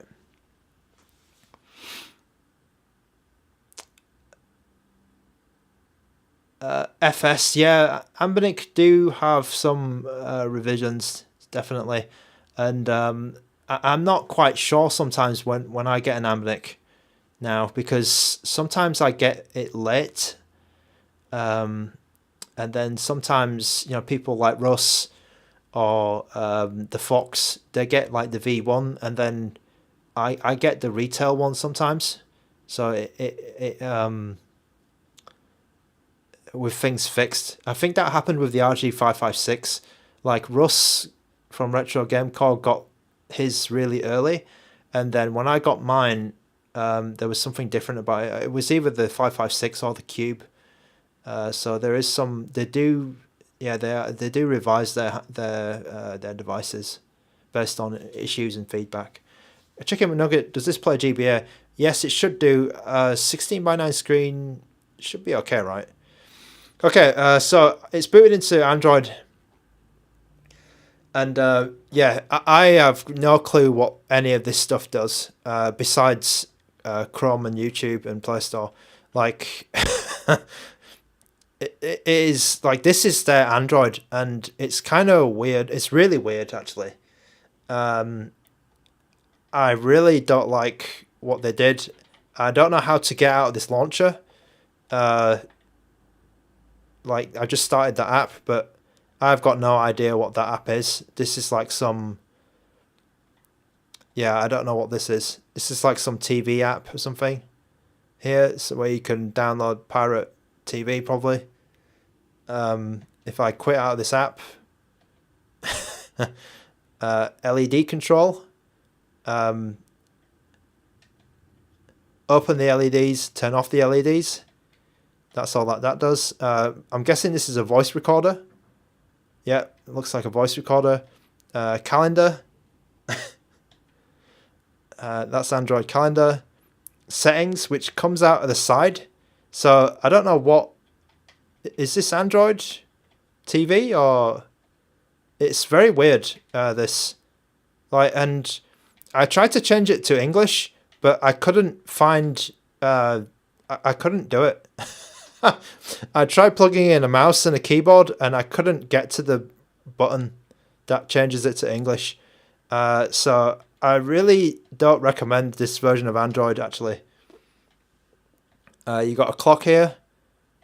That's the Android clock. This, I've got no idea what that is.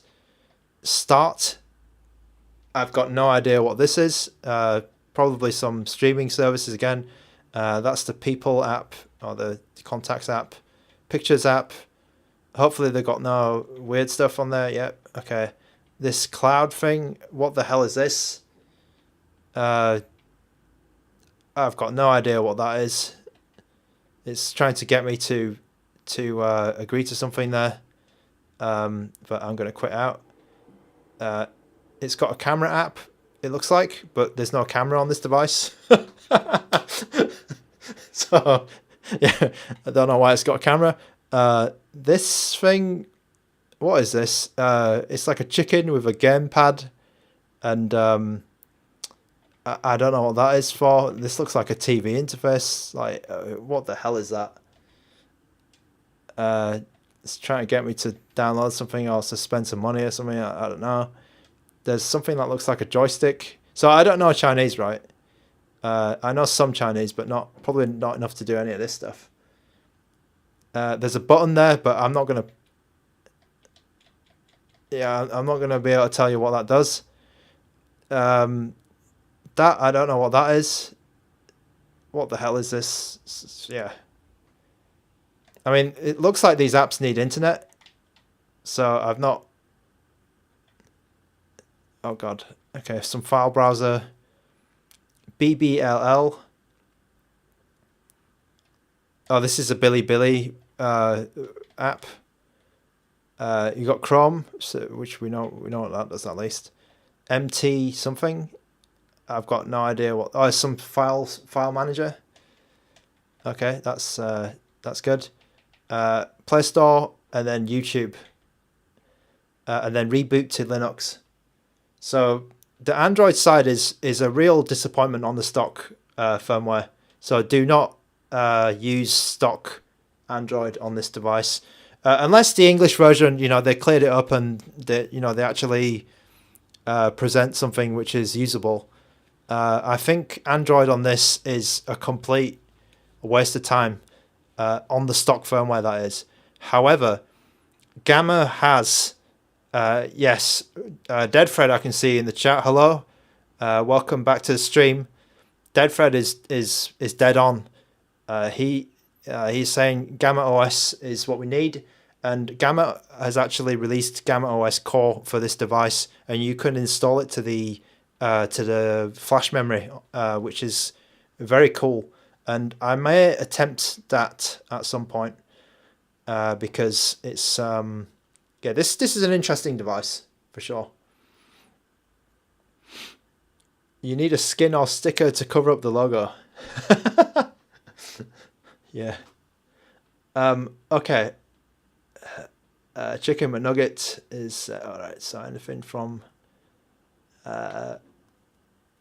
yeah, Jeremy Douglas. I think that the default settings on PSP are 720p, and the RK3566 is not up to running PSP games at 720p. So if you knock it down to one times, I feel like it would run better.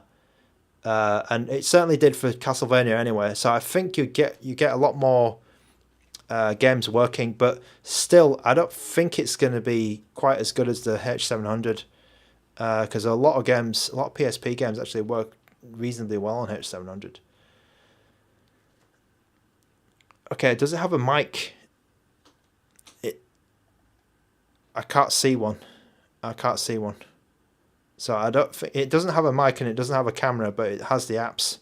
It has the Android apps for those two functions. Okay. Excalibur, did I hear about the Retroid Flip 2? Yes, I did, and I am anticipating that one. Yes. Corny Puddle, hello. Thanks for coming back. Ian, hello. Welcome back. And it's better than I thought, but the Android stock experience is a bit of a waste of time. So I'm going to reboot back to Linux, and that's where all the fun is, I think, on this device.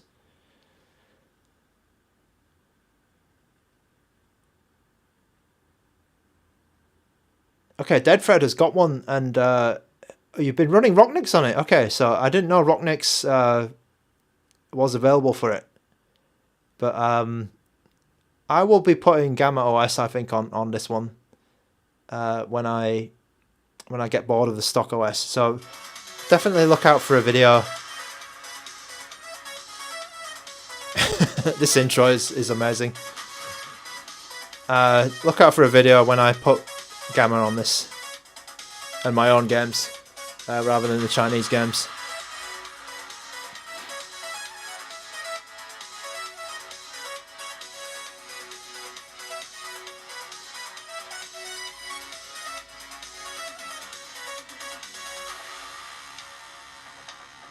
Okay, FS asks, out of all of the flip devices, which one am I looking forward to the most? I would say the Retroid Flip 2. With Magic X, they're a little bit unreliable on their timelines, in my experience. So I think it's best to give them a bit of time to work things out before sort of getting hyped or getting committed to any Magic X device. They have done well with the Mini Zero 2.8, I think, but yeah, I'm not getting too hyped about that one. And then the Mii Flip 2, I think they've lost a lot of goodwill from the community. I think just the last two releases from Mii have been a bit of a drag. So it's definitely the Retroid Flip I'm looking forward to. Chicken McNugget, I played a little bit with the D-pad. For me, it's the positioning of it is a bit different from other handhelds, so it took some getting used to when I'm playing fighting games. Oh, I could use it like that. So I'm not used to stretching over this far, and then I mess up the input. But yeah. That's some issue. But then the actual pressing of the D-pad is okay. I'm good with that. Okay. PryTunes is asking me, can I do a Gamma Core stream? Yes, I will. I do want to do that. Yes. I can't promise it this week, but there will be. I'll try and do as many Gamma Core streams as I can, because there are a couple of devices which it just came out for. Samba Gogo, hello, welcome back to the stream. All right, here we go with a Game Boy game, Game Boy Advance. I'm going to play some Dr. Mario. This looks very good, I will say. The stretch is quite nice. I'm just going to put a shader on here. Because when I play Game Boy or sort of lower resolution games, I like to put the oh, is it a shader or is it, what am I talking about? Where's the settings gone? Where's the settings? Oh, here it is. I like to put the sorry, what am I talking about? There it is. There it is. It is a shader, yes. I like to put sharp bilinear simple on. Oh, where is it? It's here. Yeah, here it is. I like to put this one on. Just to smooth out some of the edges. Because I noticed it's a bit pixelated. And now that looks good. That looks good. Okay. Ian, I really like this screen. Yeah, it's kind of good. Kind of good. Nick Kendros, welcome to the stream. Having the buttons connected together looks awful. Yes, I think it does as well. I really don't like that thing. Yeah, I wish they didn't do that. All right, let's go. Dr. Mario. Okay, yeah, this is looking good. The screen is a bit on the oversaturated side, I will say that. Some of the greens definitely don't Like, they get a little bit overpowered. I will... Yeah, I'll say that about the screen. Some of the colours get a bit overpowered. Oh, shit. I tried to be clever there, and I obviously failed. Okay, let's just do it simple, right? Let's just do this simple. Okay, here we go. Okay, do I like the D-pad for this game? It's okay. The D-pad is a bit sharp on my finger.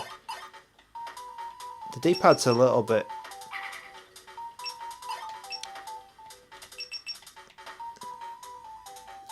I'd say in terms of the controls, the D-pad might be the weakest part of it, but it's not bad. It's not bad. Let's kill that guy. Okay, I'm playing a very weird game of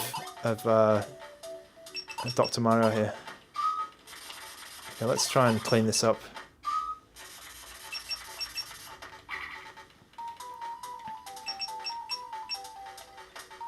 Okay, I'm messing this up. Right. I feel like the screen, yeah, needs a little, it's just a little touch of tuning. Oh, actually, I think they might have it. They might have it. Let's, boom. Let's, actually, yeah, I might be able to do it. Because I think I saw it in the options. I just want to bring the contrast down a little, just a tiny bit. Because I see some of the colours are slightly overblown. Okay, I'm going to take a while doing this, aren't I?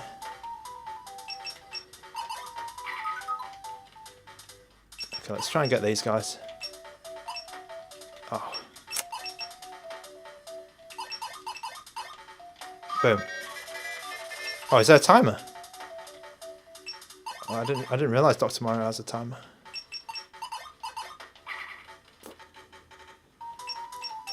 Okay, let's clean this up. Oh, shit.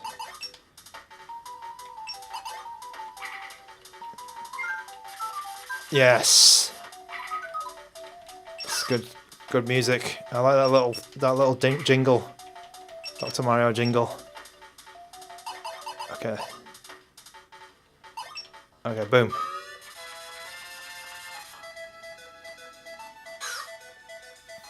Ian, I paid $51 for this, but that was from China, right? So I'm not sure.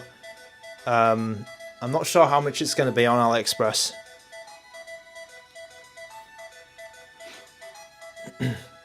Yeah, Samba Gogo. I actually have the Power Kitty V10 next to me here because there was a new viewer asking about it. But yeah, it's huge compared to the V10.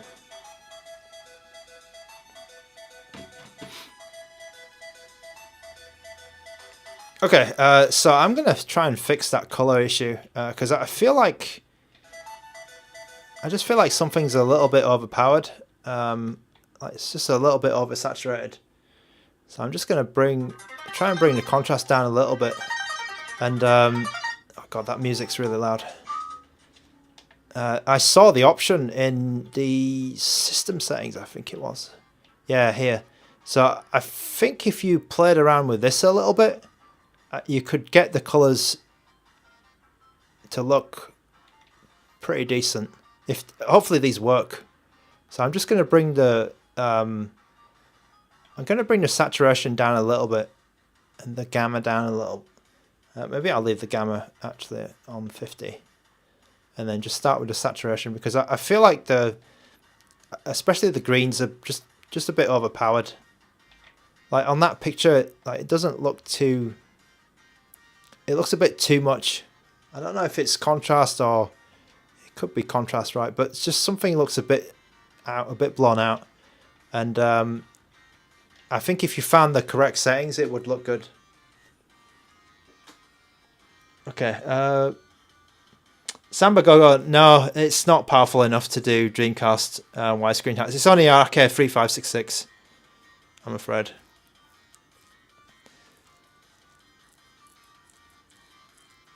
Is it a slider? E5 33. I had some other people asking that question as well. No, it's not a slider. It is some kind of abomination, E5 33. It is something very strange. So for the people who are just joining, it has some very odd features. So here's a kickstand here. And then it has these massive backfiring stereo speakers, and then the MT logo right there. This is a shiny, so the triggers are like a shiny plastic here, glossy plastic. But the front buttons and the D-pad are not shiny, they're matte. They're matte here. This thing comes in a couple of colours. I believe it comes in, is it a green and then a black? Black and orange. It's an odd handheld, yeah. So it's kind of an odd thing. It's a very odd thing. Let me try. Have I got any more racing games? Or was that a racing game?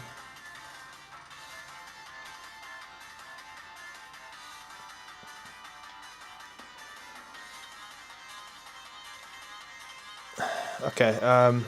Let's play Virtua Racing on the 32X.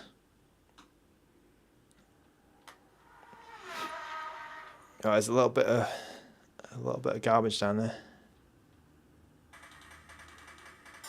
Okay, I'm not good at this game. I'm definitely not good at this game. Okay, does this have the crop? Can I crop this screen? Oh, no, I don't think I can. I am driving it again, yeah.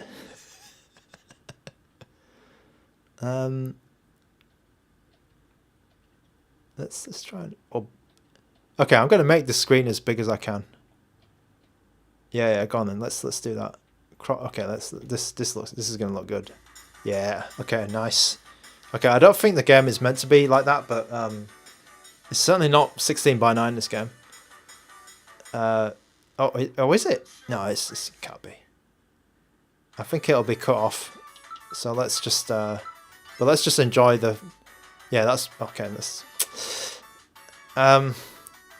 that's a bit too much, isn't it? Alright, I'm not sure if I can enjoy that being that cut off. Okay. Yeah, it's quite cut off. Alright, should I stretch it? Okay, go on then. I don't usually play stretch games, but let's stretch this one. Just for a laugh.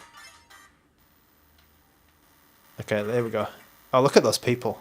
Beautiful. Okay, let's go. Samba Gogo, if you love quirky handhelds, this is definitely for you. Oh, Jesus.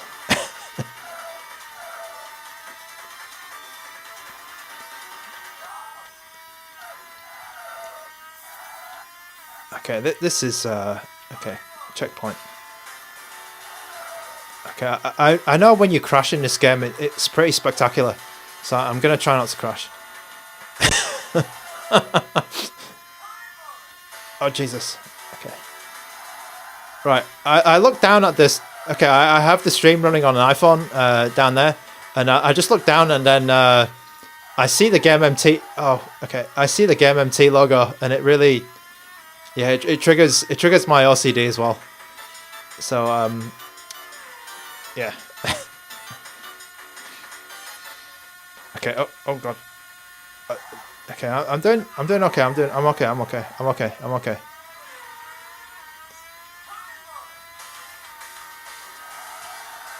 right.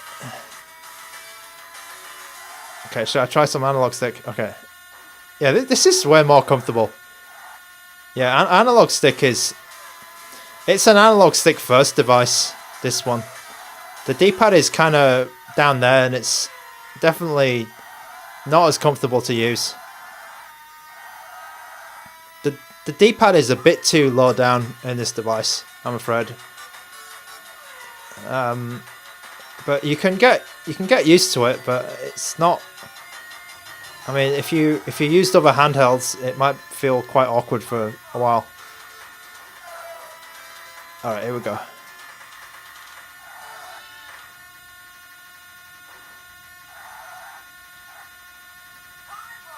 Okay, how many bloody laps have we got here?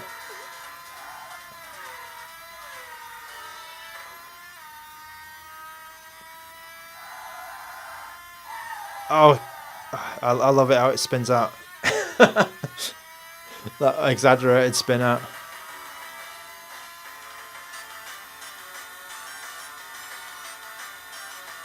Oh, I was going to check the snapping. I completely forgot.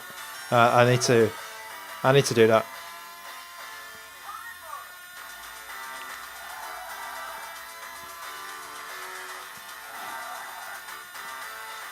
Okay, let's overtake this guy. Whoa, there was some sparks coming out of my car.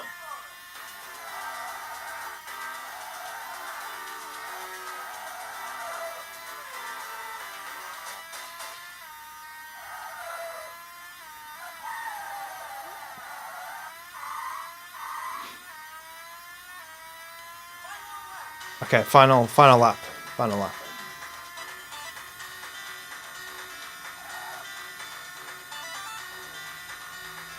Okay, I can see the chat scrolling, but obviously I can't look at it. I'm in the driver's seat here.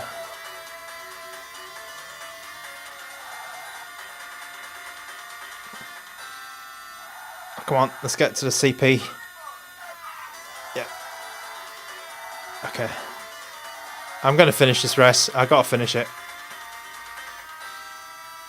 Oh, am I gonna? Oh, come on! Oh shit! Okay, game over.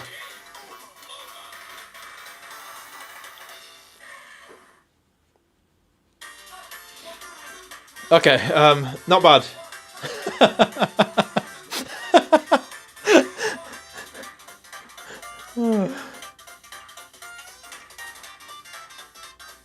Okay, yeah, the sound is decent.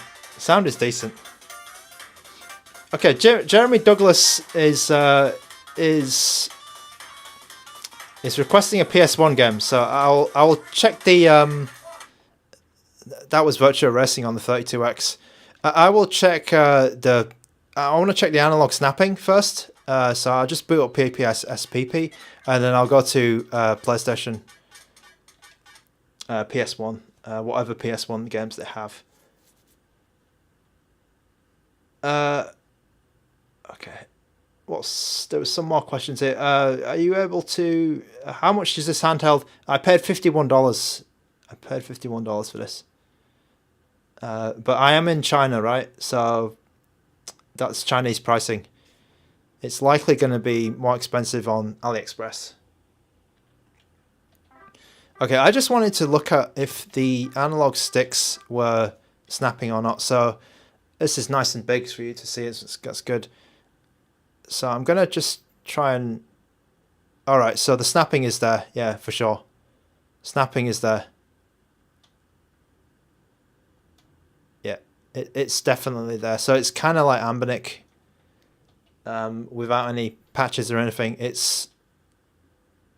Yeah, there's snapping there. Definitely. So I can only see the left stick here. Okay, also it's a weird... Okay, why is that weird? That should be circular input. Oh, Okay, this is a bit odd. Alright, but there is definitely some cardinal snapping going on this device. Just so you know. Alright, let me see what PS1 we have. I don't think there was too much on here.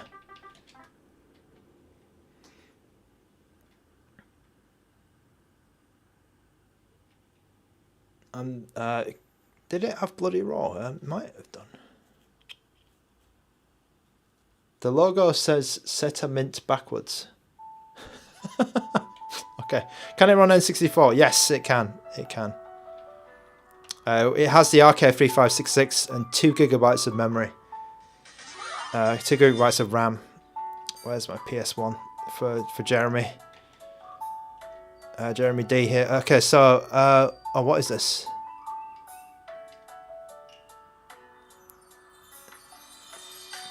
Okay, I got no idea what that game is. That's Castlevania, Vagrant Story, Parasite Eve, Dino Crisis.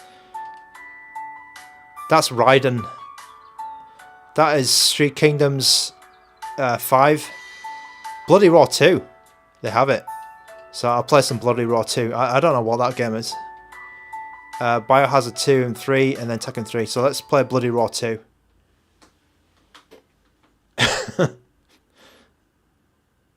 Yeah, Iron, they really loaded this game with stuff. Yusuf,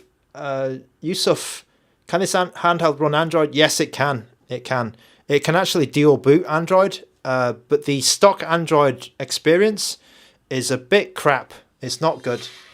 So I recommend some custom firmware called Gamma OS, and Gamma OS is a version of Android. Android 38, how comfy is this? It's comfy in this position. It's a bit big, like from here to here. It is a little bit big, a little bit high up, because you can see I'm stretching a bit on the left side, right? But it's okay. It's okay. But then using the D-pad might not be the most comfortable experience, because your thumb has to come right down here. So it's a bit different from, for example, right? If I'm playing this, my thumb's upwards, right? It's like this up. You see, my thumb is the way it's pointing. It's like up here, whereas everything is pointing up. So my thumb's pointing up there, and then if I'm on the D-pad, it's pointing up. Yeah, on a sort of standard handheld. If I'm playing this, my thumb's pointing up for this, right? But then it's like almost horizontal with this one, and it creates a little bit of discomfort, and it's something to get used to.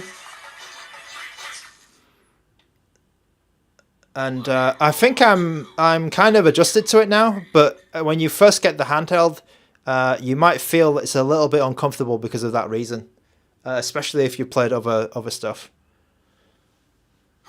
So I hope that answers your question, Andril 38.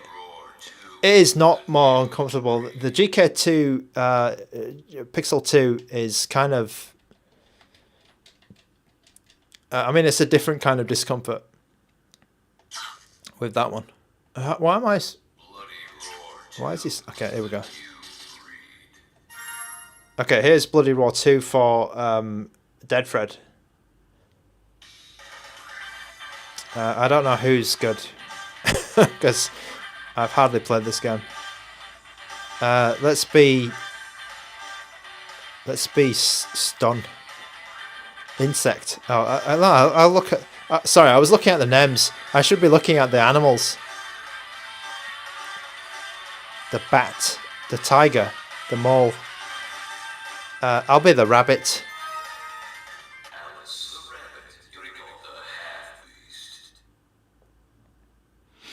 Yeah, the Pixel 2 is tiny. It's absolutely tiny. Okay, Bloody Roar 2 is running well. Oh, I did my monster mash. Okay, does this work? Okay, that doesn't work. Oh god. That's throw, okay.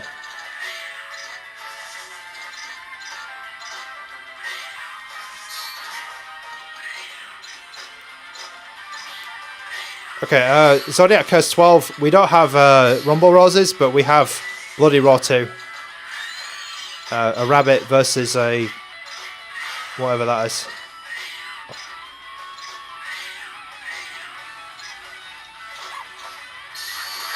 Oh. Oh my god. Okay, that was good.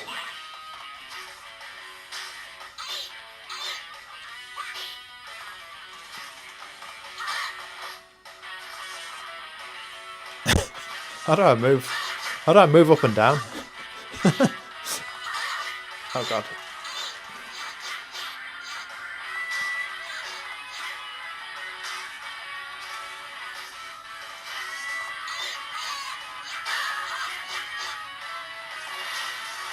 Beast button. Release the beast. Okay, nice.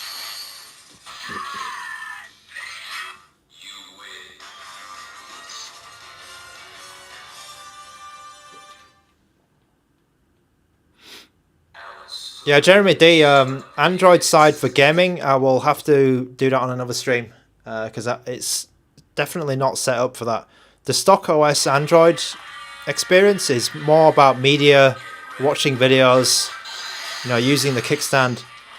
So I'm not set up for Android gaming.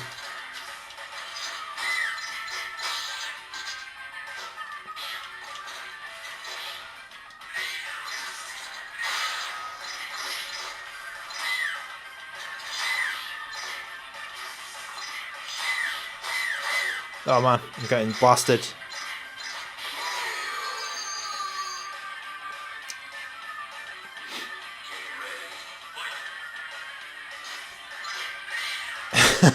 Yeah, Android side it does have YouTube, yeah. Excalibur, I don't have the Odin 2 portal, I'm afraid. I get a lot of questions about this actually. Maybe I should buy it. But it's kind of expensive, right? It's kind of big as well. Like Portal is breaking my rule. Portal, it's like 7 inches, right? So that's over my range. Yeah, 407 inches. That's two things which are breaking the rule. Okay, we'll play one more round.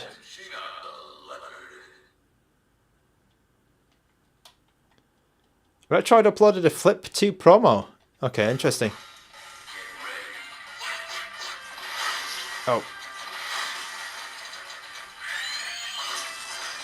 Okay, that's the tiger, right? Oh, I'm getting kicked in the face now. I think I'm dead. I'm dead. Oh, okay. Oh, maybe I got... Yeah, I'm dead. 329, not bad. Not bad.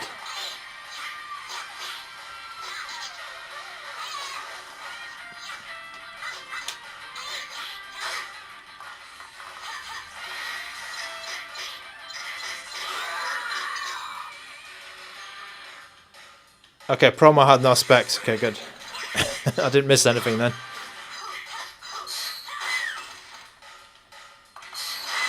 Oh. I got knocked out of the beast. My beast form. Oh, I'm dead. I'm dead.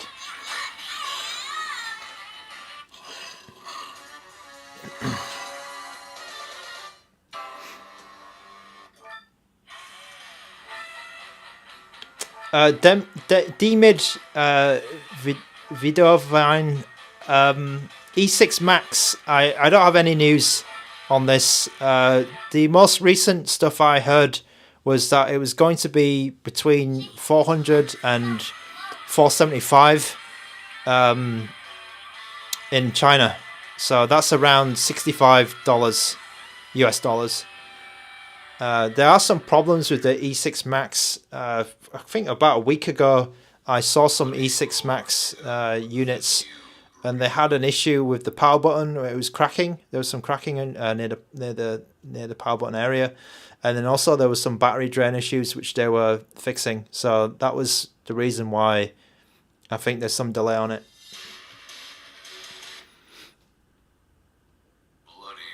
Oh no, the RMB, renminbi or Chinese money, 475 Chinese money. I've seen 399 Chinese money, but I think that's old information. I think it's 474. The pre-order, and it goes up to 499 if you don't pre-order it, but that is China pricing. That's China pricing.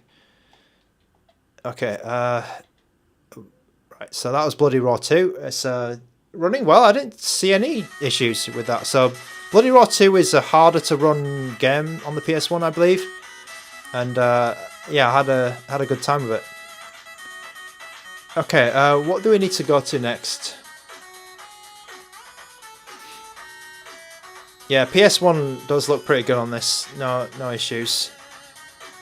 What can I do on here? I want to. Okay, I want to do something weird on this. There's someone with a Russian name. Hello, welcome to the stream. Right, I'm gonna. I want to play some more PSP games, so I'm gonna get my PSP micro SD card and just pop it in. So just give me 1 second.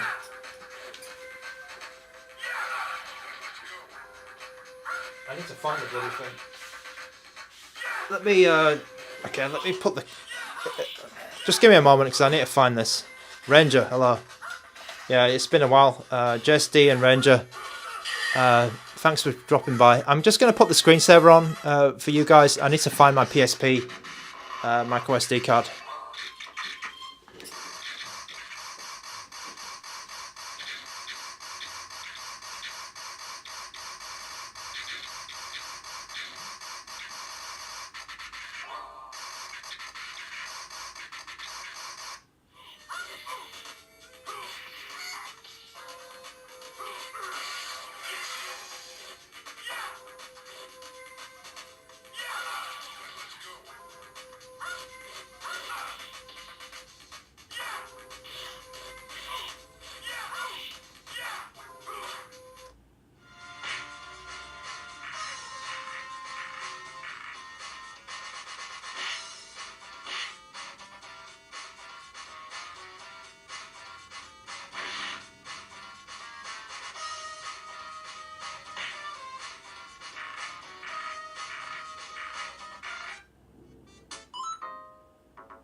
Okay, this might be in the wrong place. Let's see.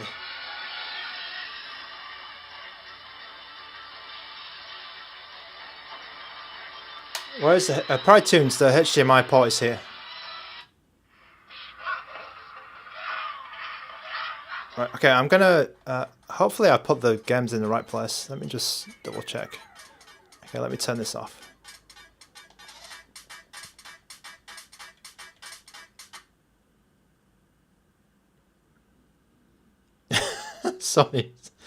Sony's new handheld. I don't think Sony would make this. Like they wouldn't do that. Okay, let's check what brand SD card they gave me. Oh, they gave me one of these. Okay, that's what they put in it. Give me a moment.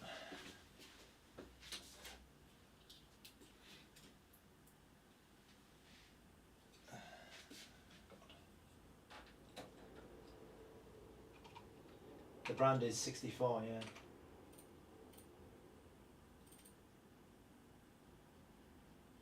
Oh, crap. Okay, I messed up.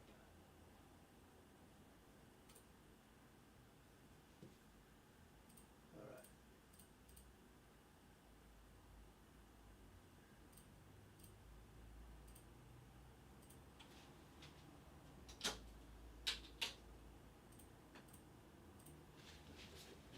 Sorry, I think I messed up.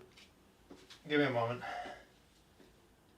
I put the games in the wrong place.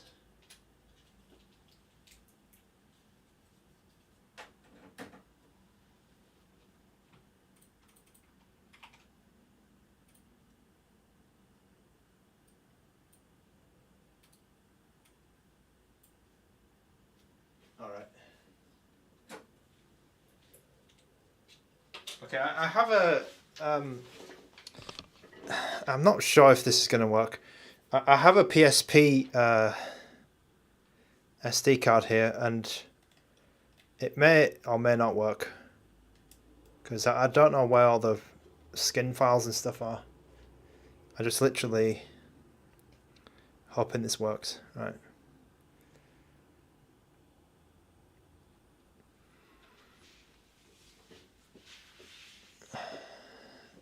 Grant W, I'm not sure if this device supports Bluetooth. I'll say that.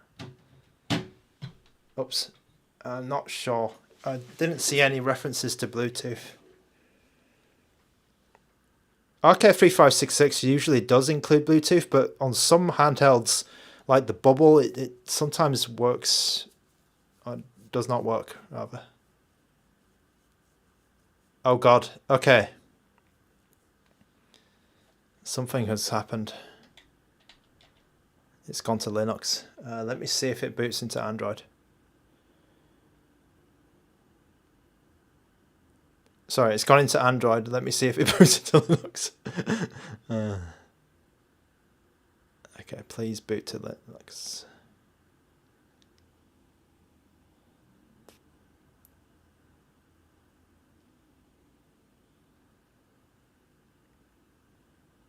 Yeah, I don't know how. It's because it's like pretty late here, and I should be going to bed.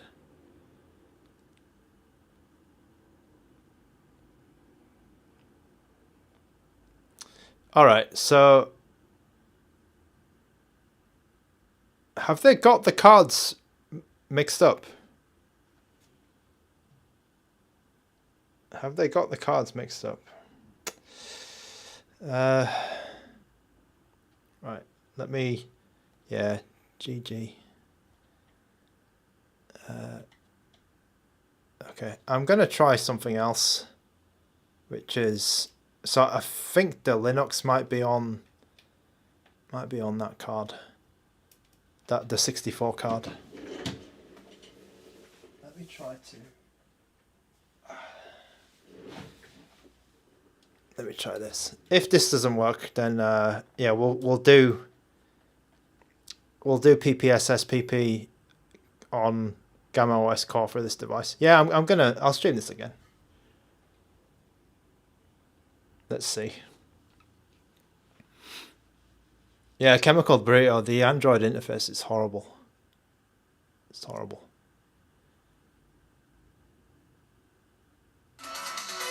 Okay, we've got Linux. And then I want it to read my games, my PSP games. Okay, so it's not read my, oh, has it? Oh yes, okay. It has. Right, so these are all my PSP games. You'll notice the theme tune, the music is missing. Okay, so it's working. It's working. Right. So I think they've messed up because I think these are swapped. Can you see how it says TF2 and TF1? I think these are swapped. Like that's actually TF1 operating system drive, and that is your games drive. So they might have done something wrong. Right, what are we going to play? I'm not, oh god, not God of War. Okay, what was racing game, right? Let's play a racing game. Okay, I have all the PSP games here, pretty much.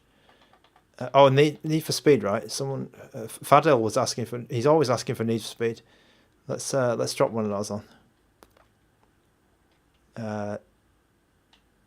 Underground Rivals.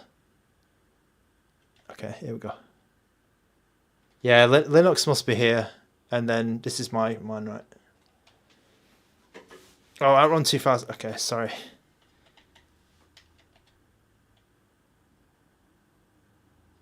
All right.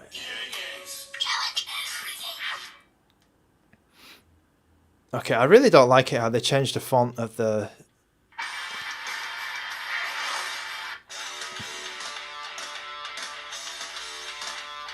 Okay, they changed the font of the bloody. Of the font of the font. I'm getting tired, guys. Sorry.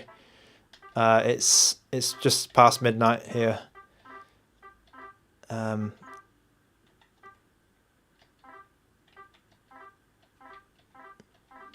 Okay, I know what they've done. They've bloody done this, haven't they? Yeah. Okay, they tinted it and they thought it was a good idea. Yes, okay, so I've got the FPS counter back in green. There we go. Okay, we've got some licensed music, but who cares? Oh god. We've got some very licensed music, really loud music. The speakers are really good. The speakers are good.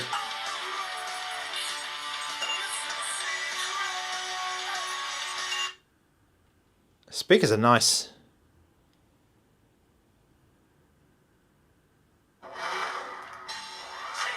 Okay, here we go.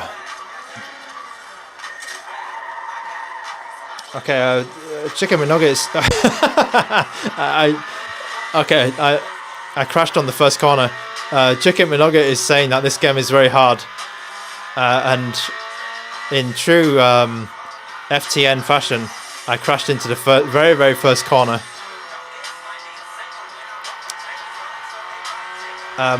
Yeah. I mean, I think there was a lot of licensed music in this stream, so like in between the games, so it probably doesn't matter that this song is playing.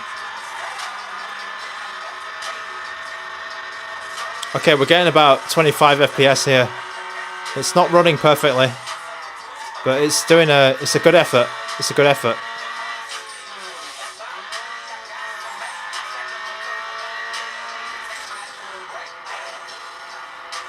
Okay, the reason which I really wanted to try PSP on this is because we have that widescreen, right? We have that 720p screen.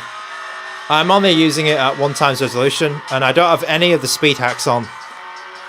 So maybe with the speed hacks you could get a more stable game. But oh god, sometimes you do have some issues with the graphics. Shit.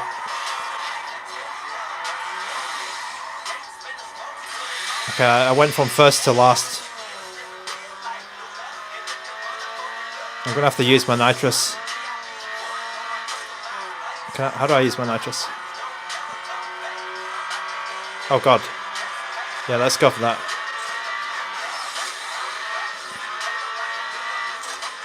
Okay, DJ Weiss. I need a beat. I'm beating DJ Weiss.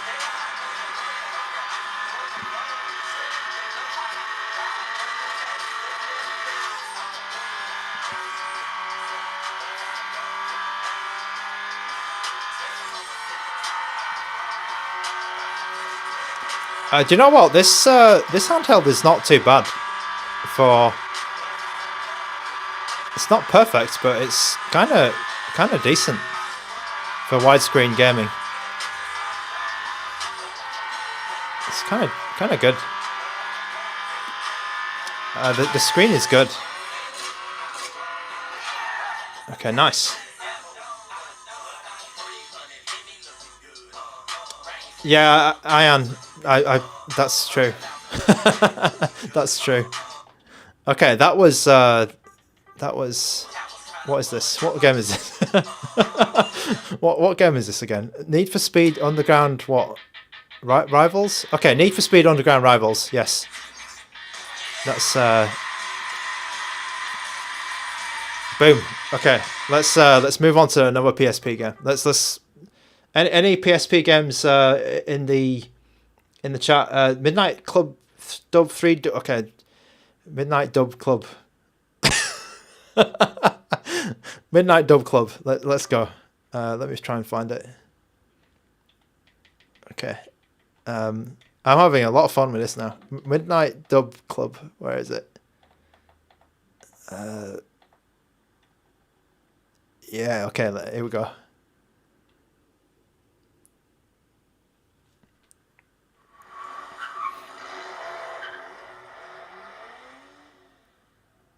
Pride Tunes, it could be. It could be. I like the buttons more than Trim UI Smart Pro. I think I like the controls better than the Trim UI Smart Pro. Dare I say it? Because I didn't really like the control on that one. I think it might even have the same screen. Oh, okay. This is not working that well. Need some frame skip. Yeah, this is not good.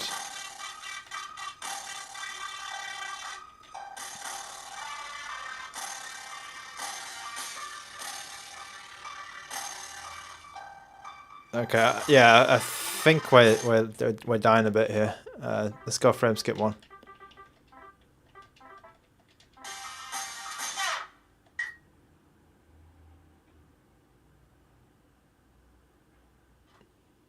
Yeah, I'm on frame skip 1 here. I guess this game is a bit more demanding. Oh yeah, Outrun 2006. Sorry, I keep forgetting that one. Let's go to that after this. Okay, I have frame skip 1 on. Oh, wait a minute. I might not need... Oh, shit. I might not need frame skip 1 in-game.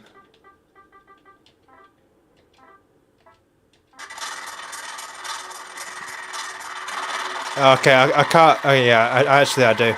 I do. It's only managing 20 FPS without frame skip, so... Oh, what the hell was that? Okay, there was a robot voice saying 25% battery left.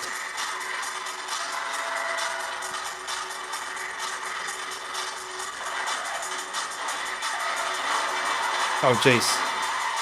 Okay, this is not that playable. This is not good.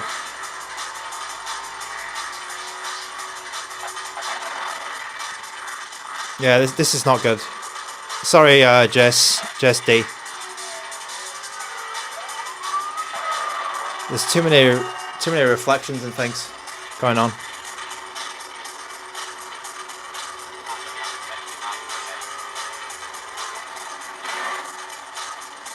Yeah, this is not good.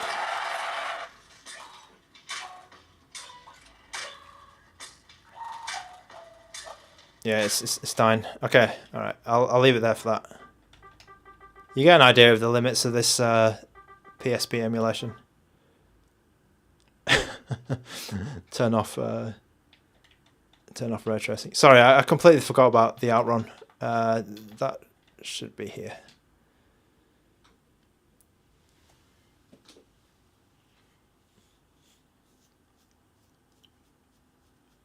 Battery at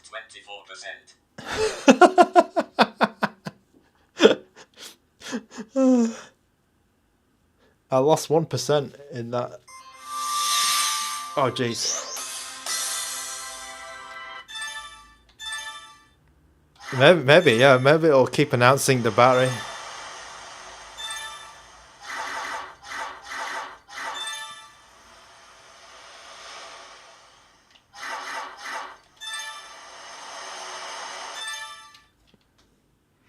Okay, this is at full.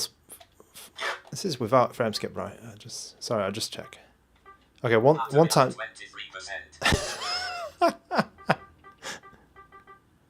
All right.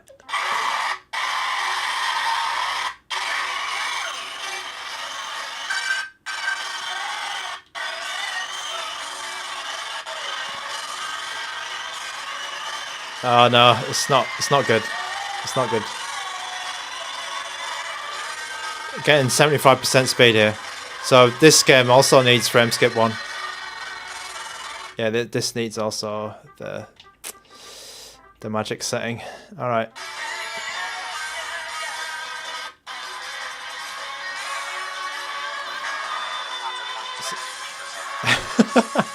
The robot is there.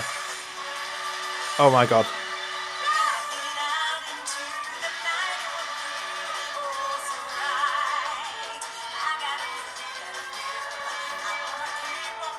Frame skip 1, guys. Don't be too impressed.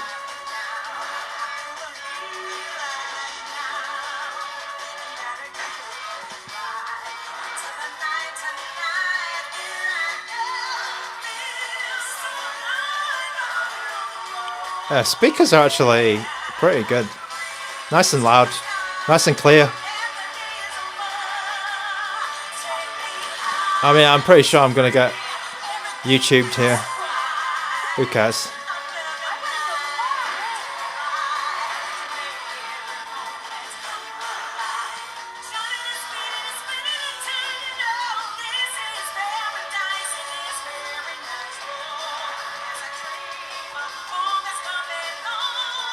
Okay, let's get... I gotta finish this race. This is epic driving music.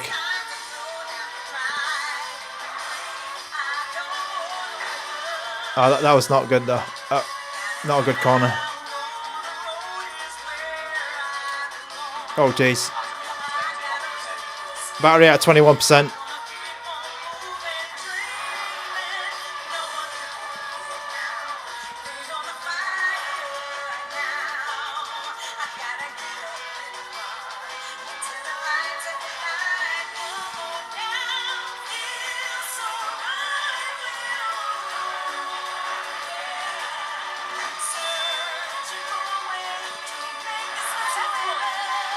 Okay, I'm not talking much because I need to concentrate. This is a fast game. This is a fast game. Oh god, the FPS is got killed by the dust and the sand. Oh.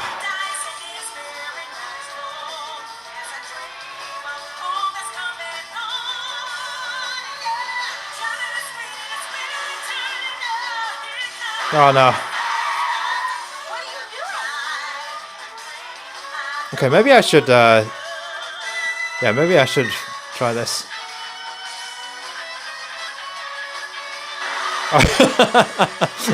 Okay, I don't, sometimes first person doesn't work.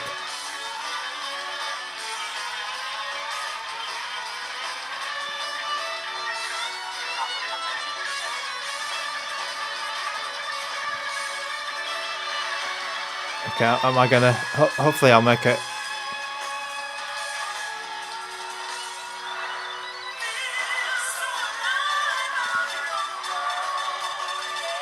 Oh yeah, I'm not gonna make it. Oh.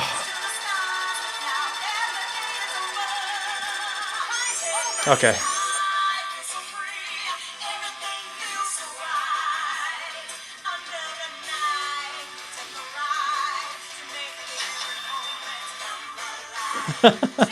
the same lady who's singing Sonic.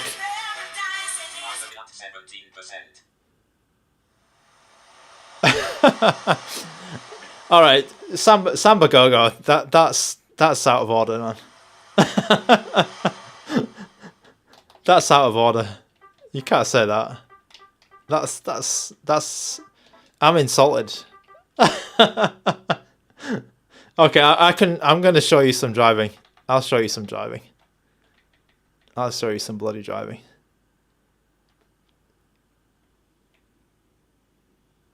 This is the only game, the only driving game I'm good at. Well, not this one. Not this. This. Oh.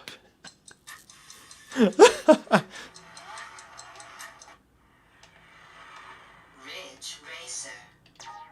Get ready. Proceed with above choices.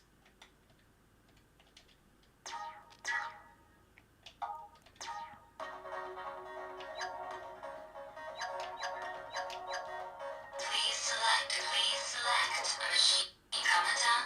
The air, get ready to race. I've just played 4 driving games in a row, isn't it? The course is in excellent condition. Is your car tuned perfectly?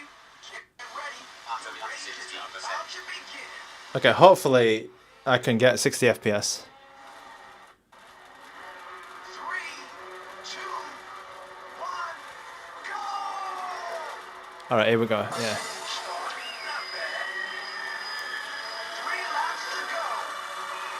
Oh no, it's only 49 FPS.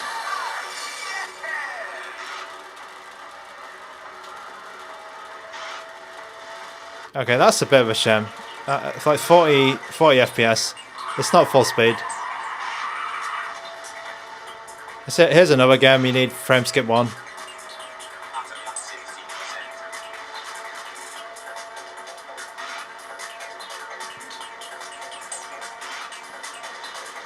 It's like very close. It's like 80, 90%. I'll turn on the frame skip. It's almost there, but not quite. Actually, instead of frame skip, I'm going to turn on these. Let's try some of these guys. These speed hacks. Oh god. Okay, speed hacks on. So the graphics might be broken now, but yeah, I can definitely see it speeding up.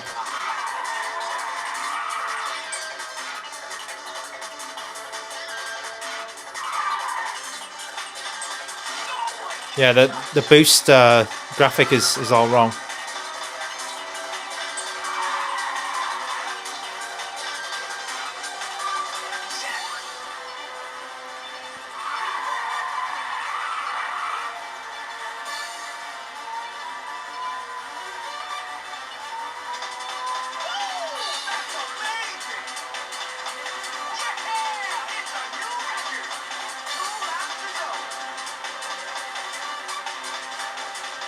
Oh, that was close.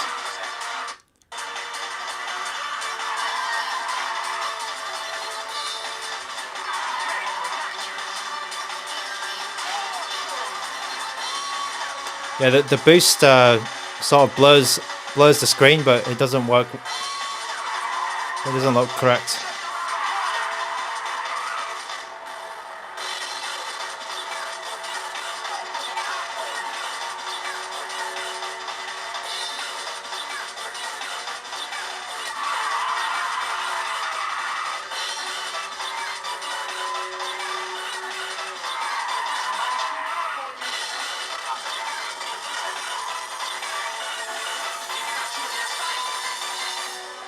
Batmobile.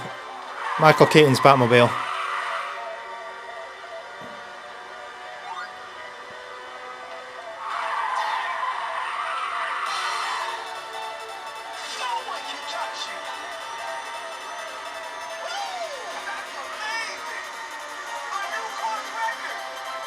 Okay, I think we'll make this the last game of the day. But we tested a couple of PSP games here. Well, just driving games really. But it's I kind of like this handheld, even though it's got a lot of weird design choices. I think Gamma OS will improve things a lot, especially like yeah, stuff like this where it's just borderline fully perfect and playable. You know, like maybe 20 FPS off, 20% off full speed. I think Gamma OS can definitely bump that up to be perfect. But yeah, this is quite a cool device because of the screen. It doesn't look like it's going to work, but it's actually quite cool.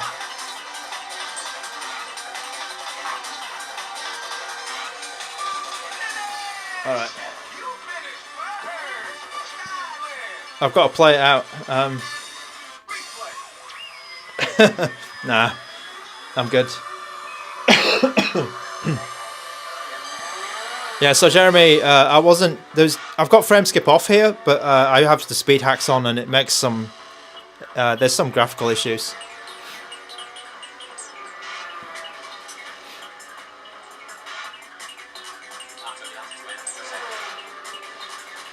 It's a more Nintendo device. Yeah, not sure. Not sure. I mean, N64 is certainly a bit better because you've got the sticks here. All right. I'm not going to be able to play this one out. I'm going to go to bed. But we shall let the Ridge Racer replay play us out. So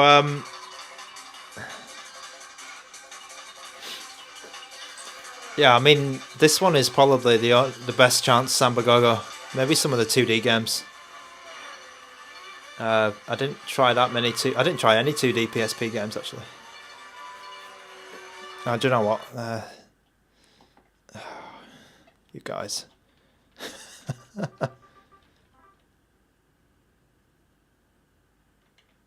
Is there a quick 2D PSP game? I mean, I know Prinny will probably work well. Is there a 2D game with some like that? That probably works well. Oh, Prinny 2. Okay. 11%. I mean, this will work perfectly, right? Metal Slug.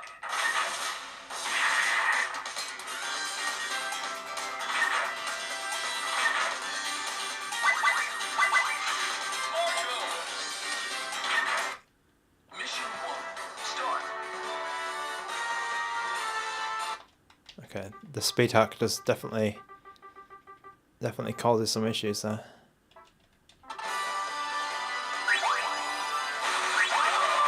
Oh, this looks a bit blurry. Okay, let's try and bump up the resolution.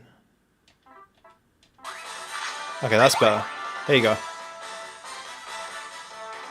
Yeah, here's a game to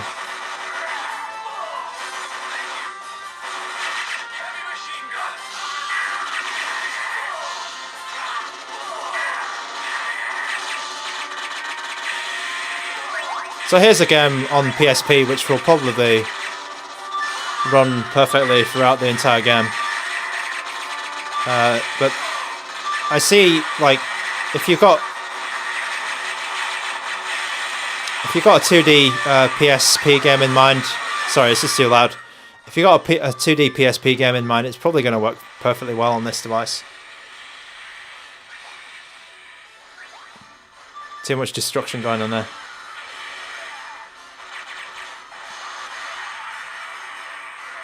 Let me try.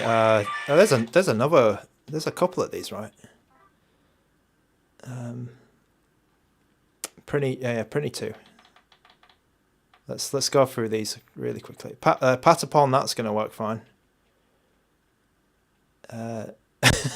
Pimp My Ride, that probably won't work well. Prinny 2. Right. I've only got 10% left.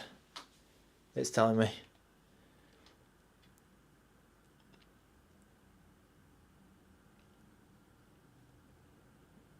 Yeah, I seem to remember Pez has some. Yeah, Pez might not be a good one. Like, it might work well when you zoom in, but then when it's sort of showing the full pitch, it will be slow or something.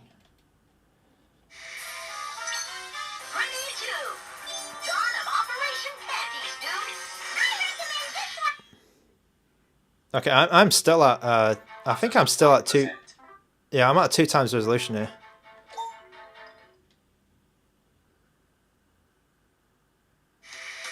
Okay, yeah, here you go. So this game's gonna work well.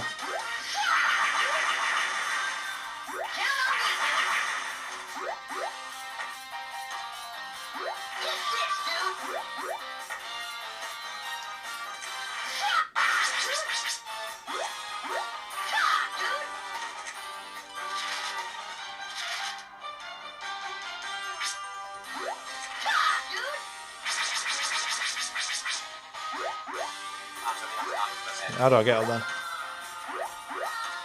Okay. Yeah, this looks great. This looks great. Oh, D-pad. I'm good with D-pad as well.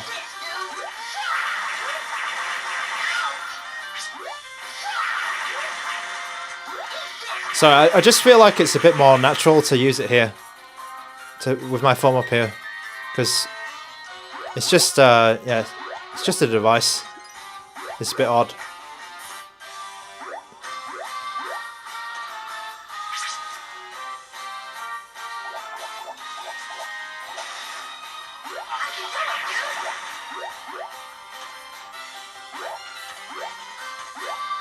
Yeah, it's a Pri Tunes. It's a combination of me having to do this, and I think the stiffness is still a little bit stiff.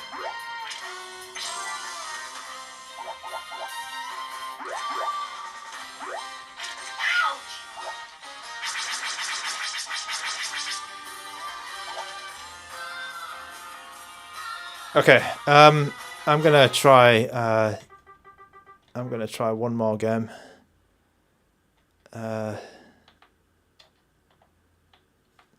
Let's just battery at 8%. Okay.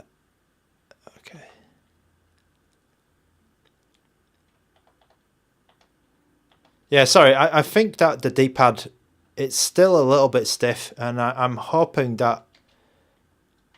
it will, like, in time become a little bit less harder on your thumb. Maybe the rubber that they've used is a bit too firm or something. I don't know. I don't know.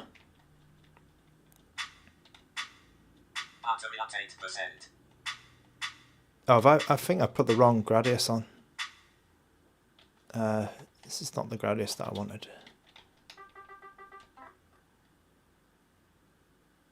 That one.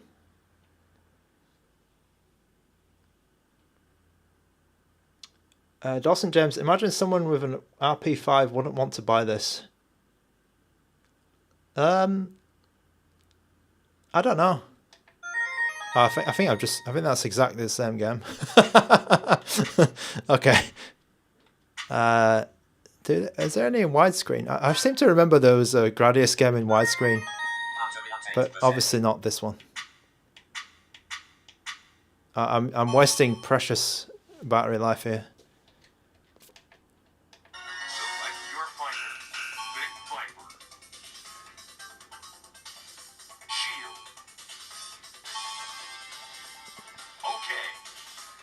Yeah, I think so. I think if you had an RP5, you probably don't. I don't know. There's something cool about this device.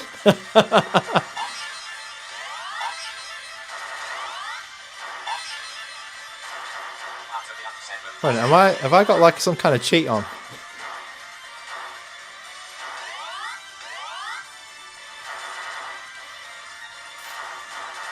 Anyway, I'm good. I'm done. I'm really tired. Could it handle GTA games? Yes, it can. But the GTA that you're looking for is on the ports side. So do you know what? Peta P. Just for you, we'll finish out with GTA.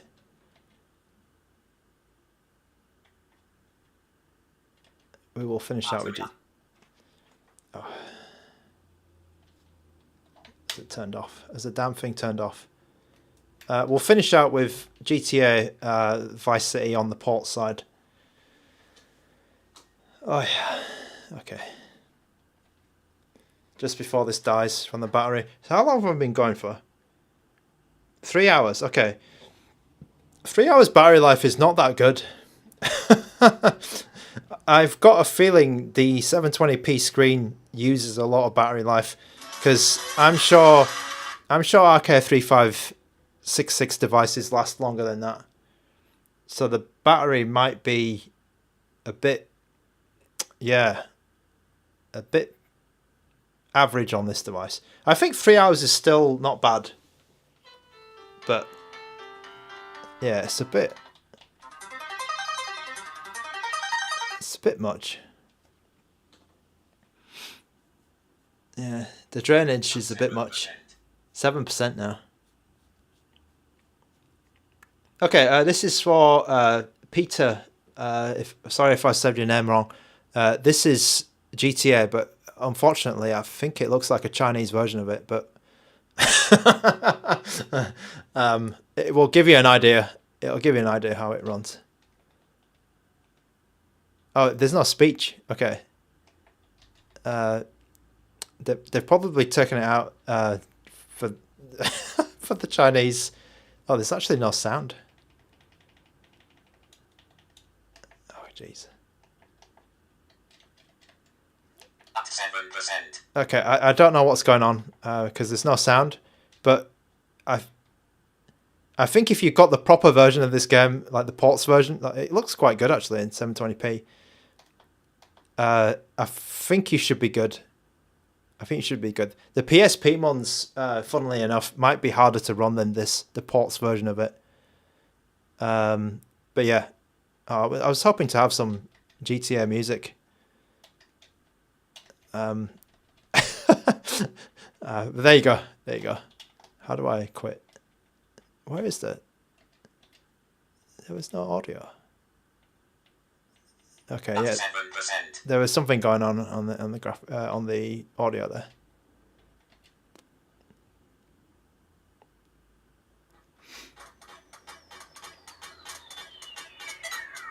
Okay, I'm gonna have to go because I'm really tired. Okay, we'll stick it on the screensaver and play it out. Oh dear. Okay. I'm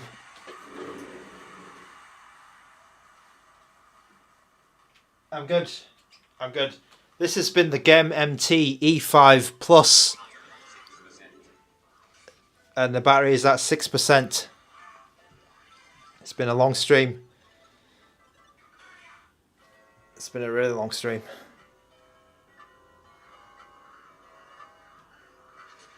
Yeah, there it is. It's a very interesting handheld. Needs some custom firmware just to clean up a few rough edges. The stock firmware is actually impressive in terms of the amount of work they put into it. All the videos are there. Everything seems to be working apart from the Dreamcast. And it's all right. It's all right. I think they've probably just took like a Rocknix X55 Power Kitty build and just stuck it on here and just cloned it. That's why it's so good. And then stole a few videos and skins and stuff. But I mean, they've obviously put some effort into trying to make it work and trying to make it like a product. So I feel like GameMT deserves some praise for that. Grant W, thanks for watching. Chemical Burrito, I think the battery has beaten me for this stream. It's not often I say that. Peter, thanks for watching. Dawson James, thank you as usual. Thank you for supporting the channel.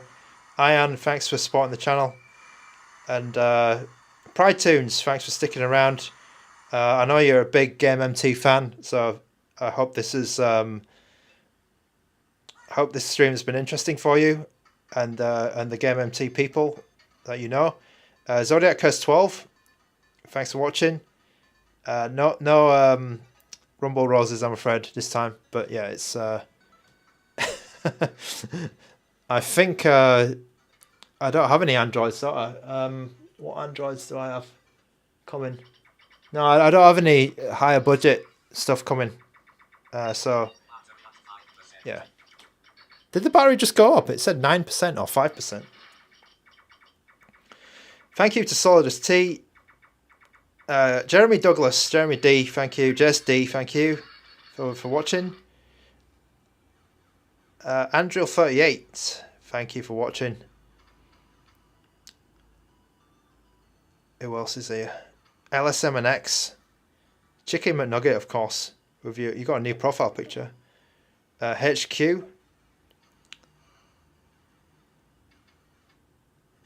I'm looking through the chat. I less than for you. Coolbot. A bit more PSP toward the end of the stream for you. Psycho Daddy. Alistor. Ranger, thank you for watching. Demage V, thank you. Dead Fred, of course. Excalibur. Shout out to all you guys. Alright, I'm tired. Yusuf as well. Thanks for watching. Alright. This is it for me. Fernie.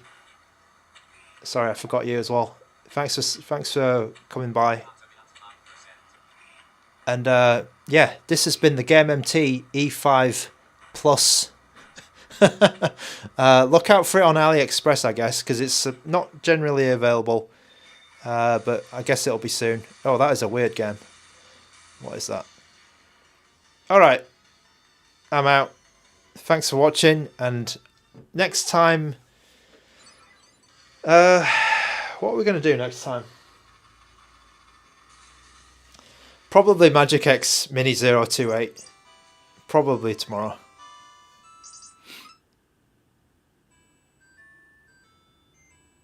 Koken with a comment at the end there. Thank you. Alright. Thanks a lot. I'll see you guys next time. Bye-bye.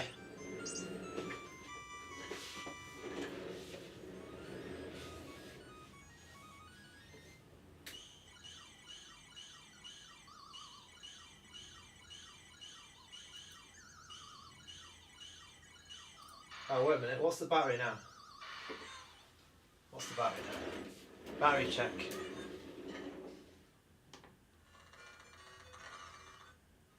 Battery's at 4% at the end of the stream.